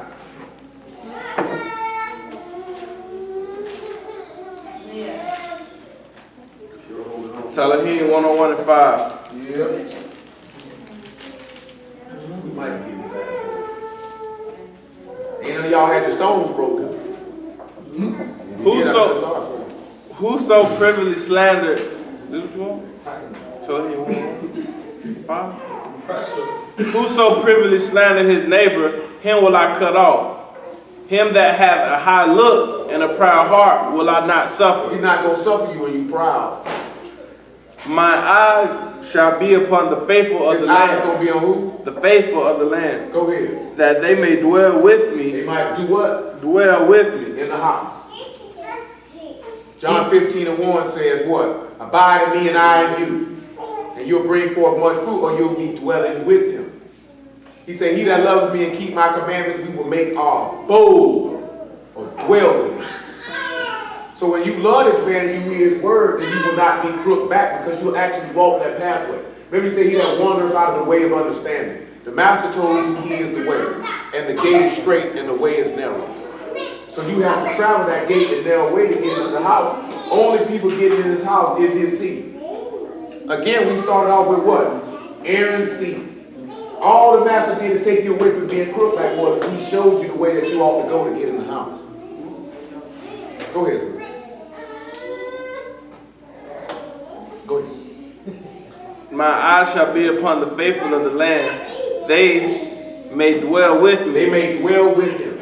He that walketh in a perfect way, he shall serve So me. hold on. He that walks in a perfect way or travels in the Direct, the way of the highest to cover sins, or in the sun, can get in the house because you would have been his seed. Because he say nothing abominable or defiled shall enter into the city. Just those whose name are written in the Lamb's book of life, which takes us right back to that Alahym 1:39 when he say my members are written in the book. Y'all understand what I'm saying? So it being crooked back meaning you weren't walking in the way to get in the house. That means you weren't born of him. As you see in every one of these things is tying back to something else we've already looked at. And we see how the master removed all of these things for you to get in the house. Come on, come on. He that worketh deceit shall not dwell within my house. He that telleth lies shall not tarry in my He sight. that work deceit can't get in. He that tell lies ain't getting in. Come on. I will early destroy all the wicked of the land, that I may cut off all the doers from the city of Yahuwah. All the wicked people can't get in. So you notice how all of these things are stopping us from approaching. But there's a remedy to take those things away so you can approach. So now we have a dwarf. Any of y'all in here consider yourselves to be a dwarf? Have you seen a dwarf before in real time? No. It's very different. We have Doc. What character we have? Galet, the door. What else we have? And what we gonna put there? Sunrise. Rise and begin. I use the vision for that. No, like you ride with the pictograph. Door to the rise. Yeah. Basically. Yeah. So when we have Doc, A dwarf is telling us about a door that divides. But it also means gaunt or small. The meaning of the word. Gaunt or small. See, crookback is also meant humpback. You know what I'm saying? Not walking in a straight way. That's what I do. Not walking in a straight way. He told you the gate is straight. When you humpback, you don't know where you know what I'm saying? You might fall over. To the left hand or to the right. You fall right on out the way. You got a lot of stuff like that. But it also showing when you humpback, you not what? Upright. You're not upright. It's crooked, it's not straight. He say who could make it straight? Well, Alahym made crooked. You know what I'm saying? That's taking you right back to that. That's a crook bite. You ain't straight. You're not walking in a straight way. You don't want no crook bite. Remember, he said Alahym made man upright. That's what Adam was. He was crook bite. He wasn't upright. He got out of the way. That's what Yasharal was, crook bite. He was having, man. Remember, y'all here, look at it. Upright. Upright. Upright. Upright. It's meaning blameless. If you're blameless, guess what that means? You're blemish. So when we look at this here, a dwarf is a gaunt or small. And you know what something gaunt, you know what that means? Minute. Oh, they famished, kind of slim. Nigga look like he ain't ate in a few days. But we see that being a dwarf is the door that divides. You know what I'm saying? He said, this day choose whom you will serve. If Baal be Alahym, then serve him. But if Yahuwah be Alahym, serve him. There's a line in the saying. He said, I would rather you be hot or cold than lukewarm. Since you're not hot nor cold but lukewarm, I spit you out my mouth. It's interesting because when you see little idols people used to make, they were miniature size. They still are. Back in the script. They were big. Well, they had some big ones. Rock was taking hammers all night. All night. All night. All night. Beating that junk down. Beat it down. This is true. You know what I'm saying? But it's just a simple fact, dog. They small on the outside of Yahuwah because they works with men's hands. You know what I'm saying? Now we ain't sitting back looking at being gaunt or small, because you can look at being gaunt and small as humbling yourself. That's why we read that they say those with a proud look. See, those that are dark, they can't humble themselves. You know what I'm saying? So he said, I'm gonna beat you small. Well, I'm gonna tell you something, boy. Niggas get chastised and corrected by you and still keep going on. Well, you going to hell, man. And it's like dark. Just you. You know what I'm saying? I'm thinking like dark. But it's the door that divides. Door that separates. The master separates. Somebody get Isaiah 22 and 25. Make it 22 and 22. See what it says. Then we move on to scurvy. I mentioned this earlier. Anybody know on the natural? You remember what I say naturally what scurvy is? Shingles. No, like the scurvy was something that went along and I thought it was like malnutrition. no, it was like say it was something back in the day, man, with pirates and all that stuff. Where you all see The scurvy, I thought like That's how they got. I thought that's how they got it though. Not having. They well, have, I remember school scurvy was that's why you always seen pirates and sailors with bad teeth. They were like they had to take vitamin C because they had bad teeth. yeah, nutrient deficiency. Yeah, teeth go. Because they out there sailing and they malnutrition. But they always just focus on it. I ain't seen a fat pirate in a while either. Show me a fat pirate. You would be little, skinny. I'm saying, little nigga. Another reason why the nigga small too, we'll leave that alone. 22 and He's what? got STDs, 22 and 22. Scurvy is like scratching. that's what I thought scurvy was. No, it is scripturally. I'm talking about that. It says it's an itching, it's a scab. That too. Well, I'm going to show you the difference here talking about itching though. Come on. Yashayahu 22 and 22. And the key of the house of Daud will I lay upon his shoulders, so that he shall open and none shall shut, and he shall shut and none shall open. There's a door right there that's going to divide from Kadesh. Remember he said the sheep enter into the sheepfold? Right hand sheep, left hand goat. Well, this door divides. Which side you going to stand on? Which side of the door you going to be on? Come on. And I will fasten him as a nail in a sure place, In a and sure he shall be for a glorious throne to his father's house. In the house. The door that divides. Because the only way you can get in his house is through this door. But if you a dwarf, old small nigga, old proud nigga, you ain't gonna be able to get in. And I think of it too, like, you too small-minded to discern the Between doors. the The doors. So guess what? Hell is your portion. They said, you want a big portion or a small portion? So now we look at that scurvy, right? We got Lamar. That's the mom. Oh, no. That's the rob. That's the rob. Okay. Foot travel. Travel again. Then we got again. First again, or then again. And then in the house. In the house. So you got to travel through the head to get in the house. But you know why these people ain't going to be able to travel to get in the head to get in the house? Because they can rob, they itching, right? 2 Chronicles 13:7, 2 Timothy chapter 4, verse 1. You got two more. We'll pick these up next week. The truth be told, when we were talking about it on the phone, this is actually like this was actually trying to take 3 chapters. These two are themselves, all of a sudden, all in themselves. We'll do that in verse 13:7. 2 Chronicles 13:7. And there are gathered unto him vain men Vain, worthless men and children of Belial, of Belial. and have strengthened themselves against Rehoboam the son of Solomon. Yeah. And Rehoboam was young and tenderhearted, Tenderhearted. and could not withstand. Go ahead. And now ye think to withstand the kingdom of Yahuwah in the hand of the sons of Daud. And ye be a great multitude, and there are with you golden calves which Jeroboam made you for Alahym. You got golden calves, and what else did these people do?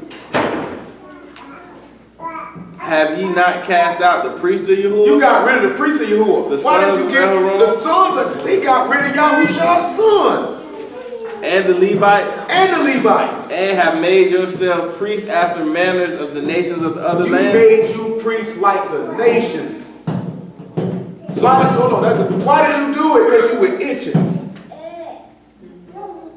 You were itching. Why were you? Give me Judges 17. You got the 2 Timothy? Judges 17.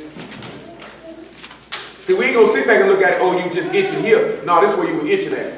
Right there. You were itching right there. You were trying to scratch that. Because you know when you scratch something, when something itching and you scratch it, when it relieves it, it feels good though. Isaiah chapter 30, we're going with that. You should already know what I'm saying. Come on. Judges 17:5. Let's get it. That's what I want. That's Micaiah. And Micaiah had a house of Alahym. He had a what? A house of Alahym. And what happened? And made an ephod and a teraphim, and consecrated one of his sons, who became his priest. Let me get a priest that's going to tell me what I want to hear. Come on. In those days was there no king in Yasharal, but every man did that which was right in his own eyes. He itching. Get Isaiah 30:5 before we read 2 Timothy. Yashayahu 30:5. Yes, sir. They were all ashamed of a people that could not profit, nor be a help nor profit, but a shame and a reproach. Ain't that something that niggas sit back and try to seek help from a sinner? How you gonna get some profit and gain from that? That's a reproach under you. That's a spot. That's a wrinkle. That's a blemish. Come on. The burden of the peace of the south, into the land of trouble and anguish, from whence come the young and old lion, Yeah. the viper and the fiery serpent. Just go ahead, verse 8. Verse 8, now go write it before them in a table, Write it for them in a table. and note it in a book, Note it in a book. that it may be for the time to come, Therefore, it might be for a time to come. forever. Forever. Go ahead. This is a rebellious people, This is a rebellious people. lying children, Liars. children that will not hear the law of They Yahuwah. will not hear the Torah of Yahuwah. They say to the prophets, see not, and to the prophets prophesy not as right things. Don't tell me what's right. Speak smooth things. Tell me what sound good. Prophesy deceit. Tell me lies because I got an itching ear. I really just want to hear what I want to hear. See, I got scurvy. You know what I'm saying? I want to hear what I want to hear. Ain't that what it say? They got scurvy. You know what I mean? Y'all know a lot of niggas got scurvy. 2 Timothy 4:1. How would I wouldn't even want to be friends with a nigga got skirt. You know what I'm saying? For real. Because that's a nigga don't want the truth. That's somebody who fake. You want me to tell you what you want to hear? Versus the truth? Oh boy, ain't nothing real about you. Well, sit back and think about it. How could you be close to somebody that loves lies? Somebody that loves lies, trust in their own way. I'm going to do what I want to do. That's what scurvy all about. You know what I'm saying? You want somebody to tell you what you want to hear because you got a proud look. You're an abomination because you want to do what you want to do. So what's going to make me feel better about doing what I want to do? Surrounding myself with yes men. People that's going to tell me what I want to hear. That's why he sit back and say people will go from preacher to preacher till they get one that's going to tell them what they want to hear. But if you are Yahuwah, if you're dealing with Yahuwah preacher, you're gonna hear the same thing no matter where you go. You'll get the same thing. You can find 7 of them, and they're gonna be saying the same thing. So you ain't never gonna hear what you want to hear. So you know what you do after that? Put the book down. You put the book down. Now you're gonna be on some journey. I'm on a journey of spiritual enlightenment. I'm no longer enslaved. Cause this is what the nigga said now, didn't it? Nigga say you on a journey. Nigga say I'm on a journey of enlightenment. See, I've elevated, bro. See, I have escaped the bound of mental captivity. Sound like that nigga on Living Color, man. You know what I'm saying? See, brother, you know what I'm saying? See, you need to execute your pioneer. Exactly what it is. So that you can encapsulate and defecate. You know what? Well, top. You know what I'm saying? So smart, you dumb. I'm saying, tell that what a nigga say. I'm on a journey. See, I have elevated myself. They say, see, y'all coming against me, brother. See, y'all hate me. No, nigga, you just sound stupid. You open yourself up for jealousy. I wasn't clowning. Hey, but if you sound dumb, I'm a clown. I still love you, though. That's why I'm clowning. I ain't love you, I wouldn't clown. If I ain't love you, I wouldn't say a word. Well, you know what I'm talking about. Boy, you know if I don't care nothing about a nigga, boy, nigga do something dumb, but how you feel about it? Just telling me. You gonna step out a little bit. Huh? Yeah, he flew out a little bit. Yeah, that boy jumped out the brotherhood. Oh, yeah, I mean, when I put it to you like the dude said on that song, he said, hey, man, I got to keep my family close because all my skin folk ain't my kinfolk. You know what I'm saying? And I done told y'all that before. You my kinsman according to the flesh, but you're not my brother. You know what I'm saying? You still my kinsman now. I'm not going to sit back and tell you you're not my people, but you're not my brother. He that doeth the will of Alahym is my brother. You my kinfolk now. You my brother. Well, kinfolk that, no, nigga, we just mean. We just say the same flesh. You know what I'm saying? We say the same flesh, but you're not my family though. I love you now. Nigga, if you were hungry, I would feed you. You know what I'm talking about? I don't fool with you like that though. You's a sinner, bro. I ain't going against my Alahym to make you feel. See, and that's what these niggas. Before I proceed, because we just talked about this the other day, and I mentioned to this y'all last night. I'm telling you now, these niggas that turned against the word, male or female, don't make no difference. What they want you to do is they still want you to fool with them and go against the word. They still want you to appease them and be like, it's all gravy. It ain't all gravy, bro. I'm not going against my Alahym to please you. That's what niggas want you to do. Go against the book to please them. I'm not going against the, so you mean to tell me, yes, nigga. I'm not even going to let you finish the sentence. Yes, nigga, I'm not messing with you. You know what I'm saying? You need me, my nigga? I got you. You know what I'm talking about? You couldn't call me and say you were hungry, naked, did that there and the third, or I need somewhere to stay. You can stay for about 45 minutes or an hour, man. You know what I'm saying? We'll see if the shelter opens or something. You know what I'm saying? I slide around though. You can't live here too long, though. No, because if they're a sinner and they're there too long. They're going to corrupt you. Or you gonna bash, y'all are going to. You're going to clash eventually. If you actually steadfast on this word, bro, you will clash with a sinner, guaranteed. If you do not clash with sinners, it is because you are a sinner. And that's what the book says. Say the just is an abomination to the unjust, and the unjust is an abomination to the just. When you offended in one another. He said, I came to bring a separation where a man's foes to be they of his own household. 2 against 3, 3 against 2, daughter-in-law against mother-in-law, father against son. So that's going to happen. So when I say clashing, meaning, hey, man, bro, no, bro, why you can't do that? Cause I don't, and that's where it come from. You know what I'm saying? Cause y'all don't see eye to eye on this, and y'all don't see eye to eye on that, and y'all don't see eye to eye on this.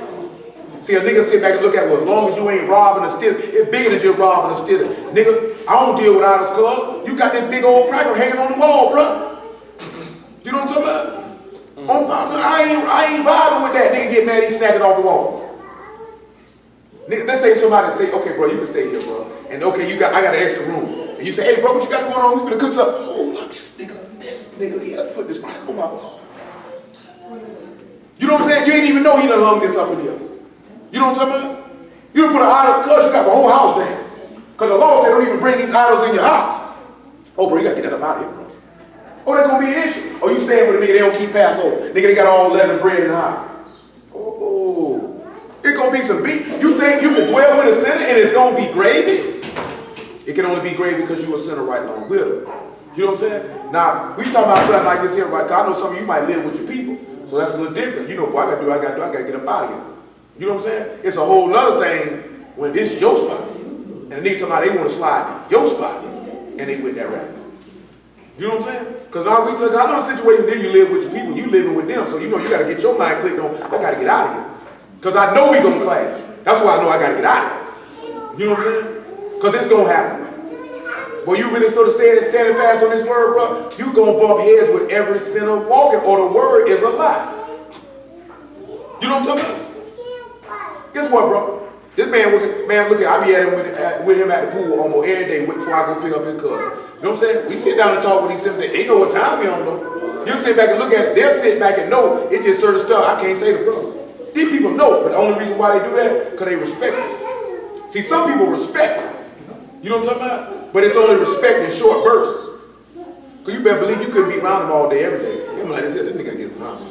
I'm trying to get high. I'm trying to get this hoe. You know what I'm talking about? I'm trying to get drunk. You know what I'm saying? This nigga messing up my flow. I can get this nigga from around me. You know what I'm saying? 2 Timothy 4. See, you got to realize something. The word is what allows you to walk the pathway. See, I'm not going to get it right. Isaiah 35:8. Y'all know what it says. There's a highway there. It should be called the way of Kadesh. And the unclean shall not enter in therein. So that highway going to get you to the sun. Well, actually not to the son, but to the head, which is Abba. Because you can't get to the Father but by him. So walking in the way gets you to Abba. Because he said, I'm the way, the truth, and the life, and no man get to Abba but by me. And that allows you to get in the house. Because in my Father's house is many mansions. You can get into the kingdom, and you can see his face, and his name will be sealed in your forehead, and you'll serve him forever, like Revelation 22:10. You know what I'm saying? So that means, you know why you can be able to do that? Because you didn't have that itch. You wasn't trying to hear what you wanted to hear. But see, nigga got scurvy. 2 Timothy 4:1. Let's see what happens. Time will come when they will not endure sound They're not doctrine, going to endure sound teaching. Why? but after their own lust. After they own what? Their own lust. They own what? Their own lust. They own desires. Shall they heap to themselves teachers, Having what? having itching ears. Scurvy. They got scurvy. What did Paul tell Timothy to do though?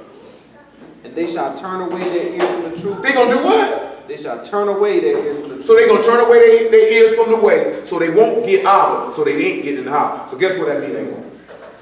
You already know. We ain't gotta tell it. Come on. And they shall be turned into fables, So they gonna believe lies, false stories. but watch in all things, Watch, endure afflictions, endure suffering, do the work of an evangelist, do the work of a traveling preacher. make full proof of your ministry. Show forth your ministry is sealed from Alahym. Whatever. I'm ready to be offered. I'm ready to be, oh, that's good right there. You see what they talking about? They believe in doctors and devils out here, y'all. Now we got a scab. Like I said, if I would have did it how I wanted to do it, 6, 7 examples for each one, we'd be here about 10 times. We got a scab, right? The first thing we got right here is what? The yard, right? So what were they? Hand. Hold on, let me read the definition for y'all. We look at this scab, that's a skin sore, scales, or an eruptive disease. This thing we got here, right? Lamar, right? So now we're gonna be talking. This thing we got right after that, right? What we get after that? Mouth. Yeah, mouth. Oh man, that's getting real right there now. It's getting real out here now.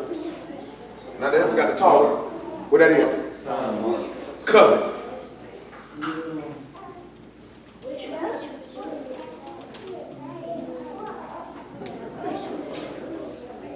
So we got the hand, or Yahusha, because he the right hand, right? So we got Yahusha taught you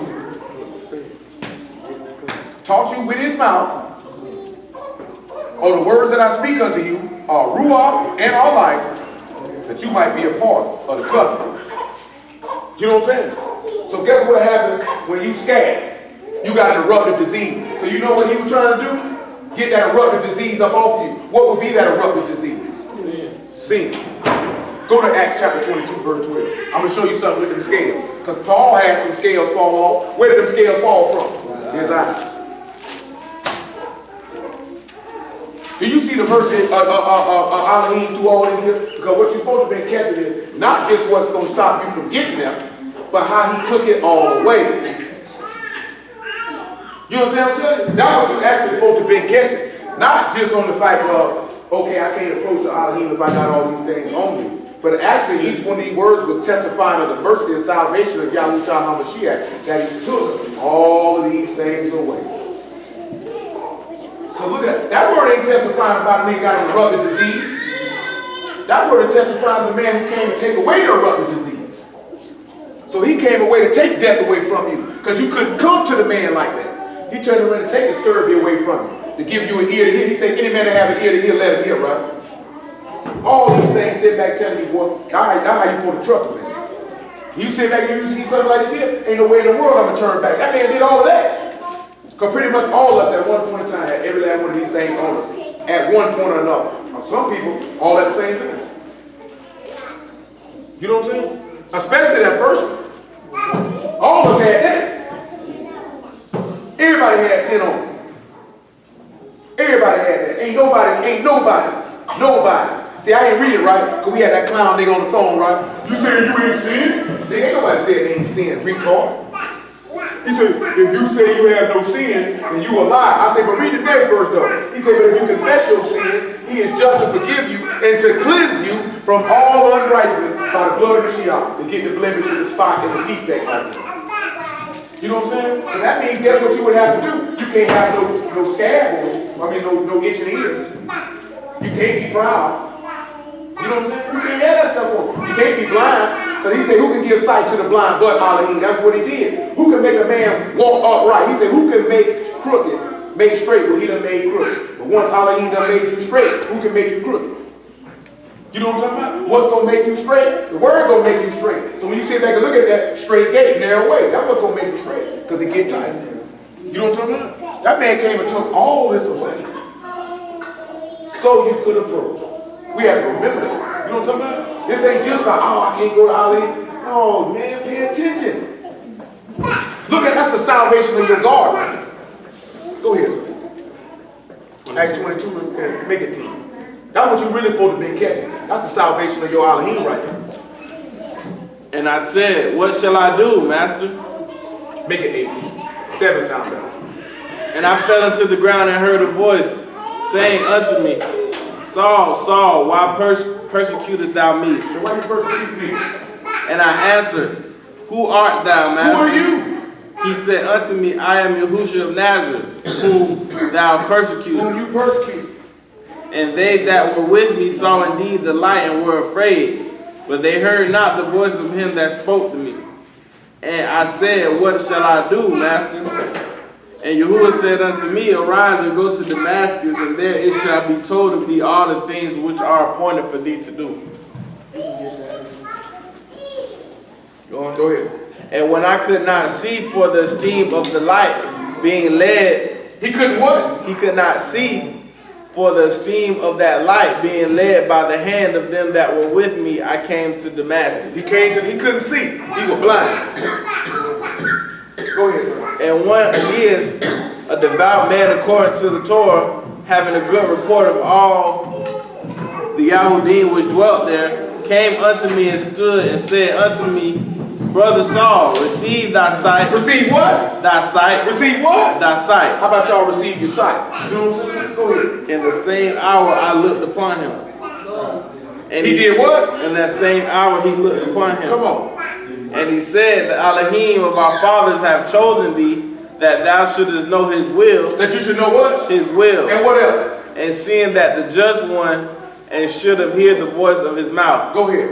For thou shalt be a witness unto all men for what thou hast seen and heard. Go ahead. And now why tarriest thou? What you waiting for? What he telling him to do? Arise and be baptized and wash away thy Gotta get that sins, blemish up off. calling on the name of Yahuwah. Go ahead. And it came to pass that when I was come again to Jerusalem, even while I prayed in the temple, I was in a trance.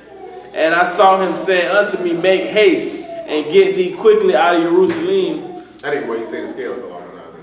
Acts 9 and 18. 9 and 18. Acts 9 and 18. Appreciate it. Acts 9 and 17. 9 and 17. So we got to sit back and look at it. Y'all will try to teach you the covenant, right? We done been through that so many times. But to get the eruptive disease, you got to let this man teach you. You got to hear the word from his mouth. Which goes back to what the man told you. How can you believe on him whom you have not heard? And how can you hear without a preacher? And how can they preach except they be sent? He said, whosoever received me, receive. He said, whosoever received whomsoever I send. This is John 13 and 20. He said, whomsoever received whomsoever I send, receive me. And whomsoever received me, receive him that sent me. Malachi 2 and 7 say, the priest's lips should keep knowledge, and they should seek the Torah at his mouth. You know what I'm saying? For he is the messenger of Yahuwah of hosts. So when you sit back looking at it, Aaron and his sons, or the light bearer, their job is to teach from their mouth the covenant, because faith come by hearing, and hearing come by the word Alahym. Not finding a nigga bones. Not finding no artifacts. Talking about, I can show you that the white man, nigga, show this nigga. Come on. 9 and 17. Acts 9 and 17. And Aeneas went his way and entered into the house, putting his hands on him, said, Brother Saul, Yahuwah, even Yahusha that appeared unto thee in the way as thou camest, has sent me, that thou mightest receive thy sight and be filled with the Ruach HaKodesh. Don't you realize when you be able to receive your sight, you can get the Ruach? Now, like I said, he was came, the scab is to destroy the eruptive disease. It's an eruptive disease. The teaching of the covenant destroys death. Because you know why? Just like we were talking about last night, you done died to sin to live to the master. Therefore, you wouldn't fear nobody killing your life. So when you sit back and you read that about the scab or the Alahym, you know what you're going to be thinking about? Yahushua taught me the covenant with his mouth. He taught you the word. What is the covenant? The testimony of Yahushua HaMashiach, right? What is the covenant? The new covenant is what? The Torah in your heart and your inward parts, right? The people that sit back and realize the faith of Alahym don't come but from the word. And that's the hearing of the word. He that have ears to hear, let him hear. Come on, sir. We got one more word. And immediately there fell from his eyes as it had been scales, and he received sight for Fell from his eyes and been was scared. That baptized. means the scab fell away. The scab fell away, or the eruptive disease. What was that eruptive disease he had? Death. Because it came from the skin, that's death. Remember we dealt with leprosy, symbolic of death. Death. That's the disease. Death. Last word. Stone. I said, we can't give them all. That's 11 words. Each one is a sermon into itself. Stones. Any of y'all stones, bro? Because you know you can't get in these stones. Remember, they got word about this weapons. Very specific question, very specific. You know, Pop was missing a stone. He shot one off. Yeah, when he got shot back in 93, 94. They shot one of the things off. The man had one testicle when he died. We got the olive right here, right? Which is what? Strength. And that's the next character we got. Instruction. Oh, I ain't gonna win those better games. You know what I'm talking about? What's the next character we have there, Jim?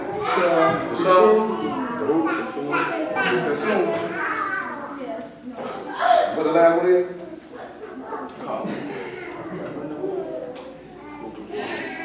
Hand. Open hand. Calm hand. Some of these niggas know they calm real well. I knew that was coming. Calm breathing. So they use the best of, you friends with Palm Lady back in there? I know you were. So what? That's my prerogative. You got a problem with it? Not at all. It's your business. Don't ask me about mine. You know what I'm saying? No, I'm like saying, well, I knew some niggas chain game, boy. Them niggas, they need to stop being friends with them. Pamela Anderson. You know, nah, they just had that nigga back there with Palmelina, boy. That nigga said, boy, that nigga, that's the fourth time he been back there today. Nigga said, what? Nigga said, what? Nigga said, well, I knew you wouldn't get that much sex on the street, boy. Nigga said, that nigga just nasty. You know what I'm saying? But you got the strength that consumes the open hand, right, or the open palm. So when you sit back and look at it, a shaw, that just simply means testicle. You know what I'm saying? It just simply means testicle. And when we sit back and you look at the strength to consume the open palm, what you think about? What y'all think about? You talking about the strength to consume an open palm?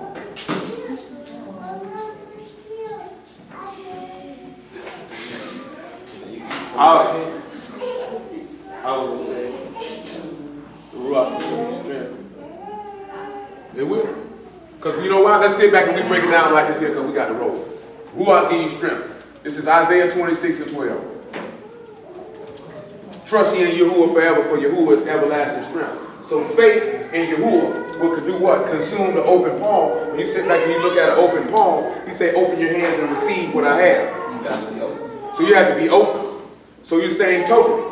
The faith of Yahuwah can be able for you to destroy the thoughts that's in your mind. Because Satan coming like this here as a roaring lion, seeking to whom he might devour. And what does he usually come?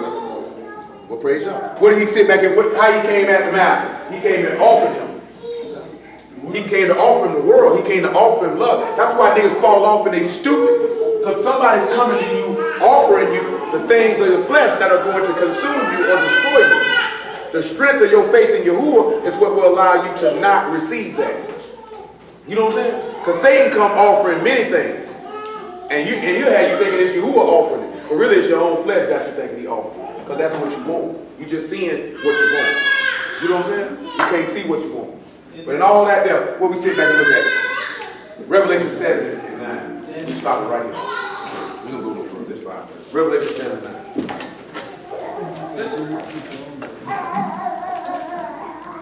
After this I beheld, and lo, a great multitude which no man could number, of all kindreds and people and tongues stood before the throne and before the Lamb, clothed with white robes and palms in their hands, and cried with a loud voice, salvation to our Alahym, which sitteth upon the throne, and unto the Lamb. And all the Malachim stood around about the throne and about the elders and the four beasts, and fell before the throne and worshipped on their faces. Fell on their faces and worship Alahym. You know what ended up what we were looking at right here? All these people were doing what? What were they doing? They were praising him. Drawing near. They were drawing near. They were corrupt. They had to draw near and approach to the throne. They were at the throne. And so guess what? For them to approach to the throne, that means that none of those things were on them. Those blemishes. What made it say? No moon, no Aol, no Pasach, no Quran, no Sharah, no Shabar, no Gavan, no Dak, no Garah, no Yah, no Ash. None of that. None of that was on them. Why was none of that on them? Because it said they were made. Hold on. Read the name. What is it about? Verse 11. Let's see why it wasn't on them. And the Malachim stood round about the throne and about the elders and four beasts, and fell before the throne on their faces and worshiped, saying, Amen.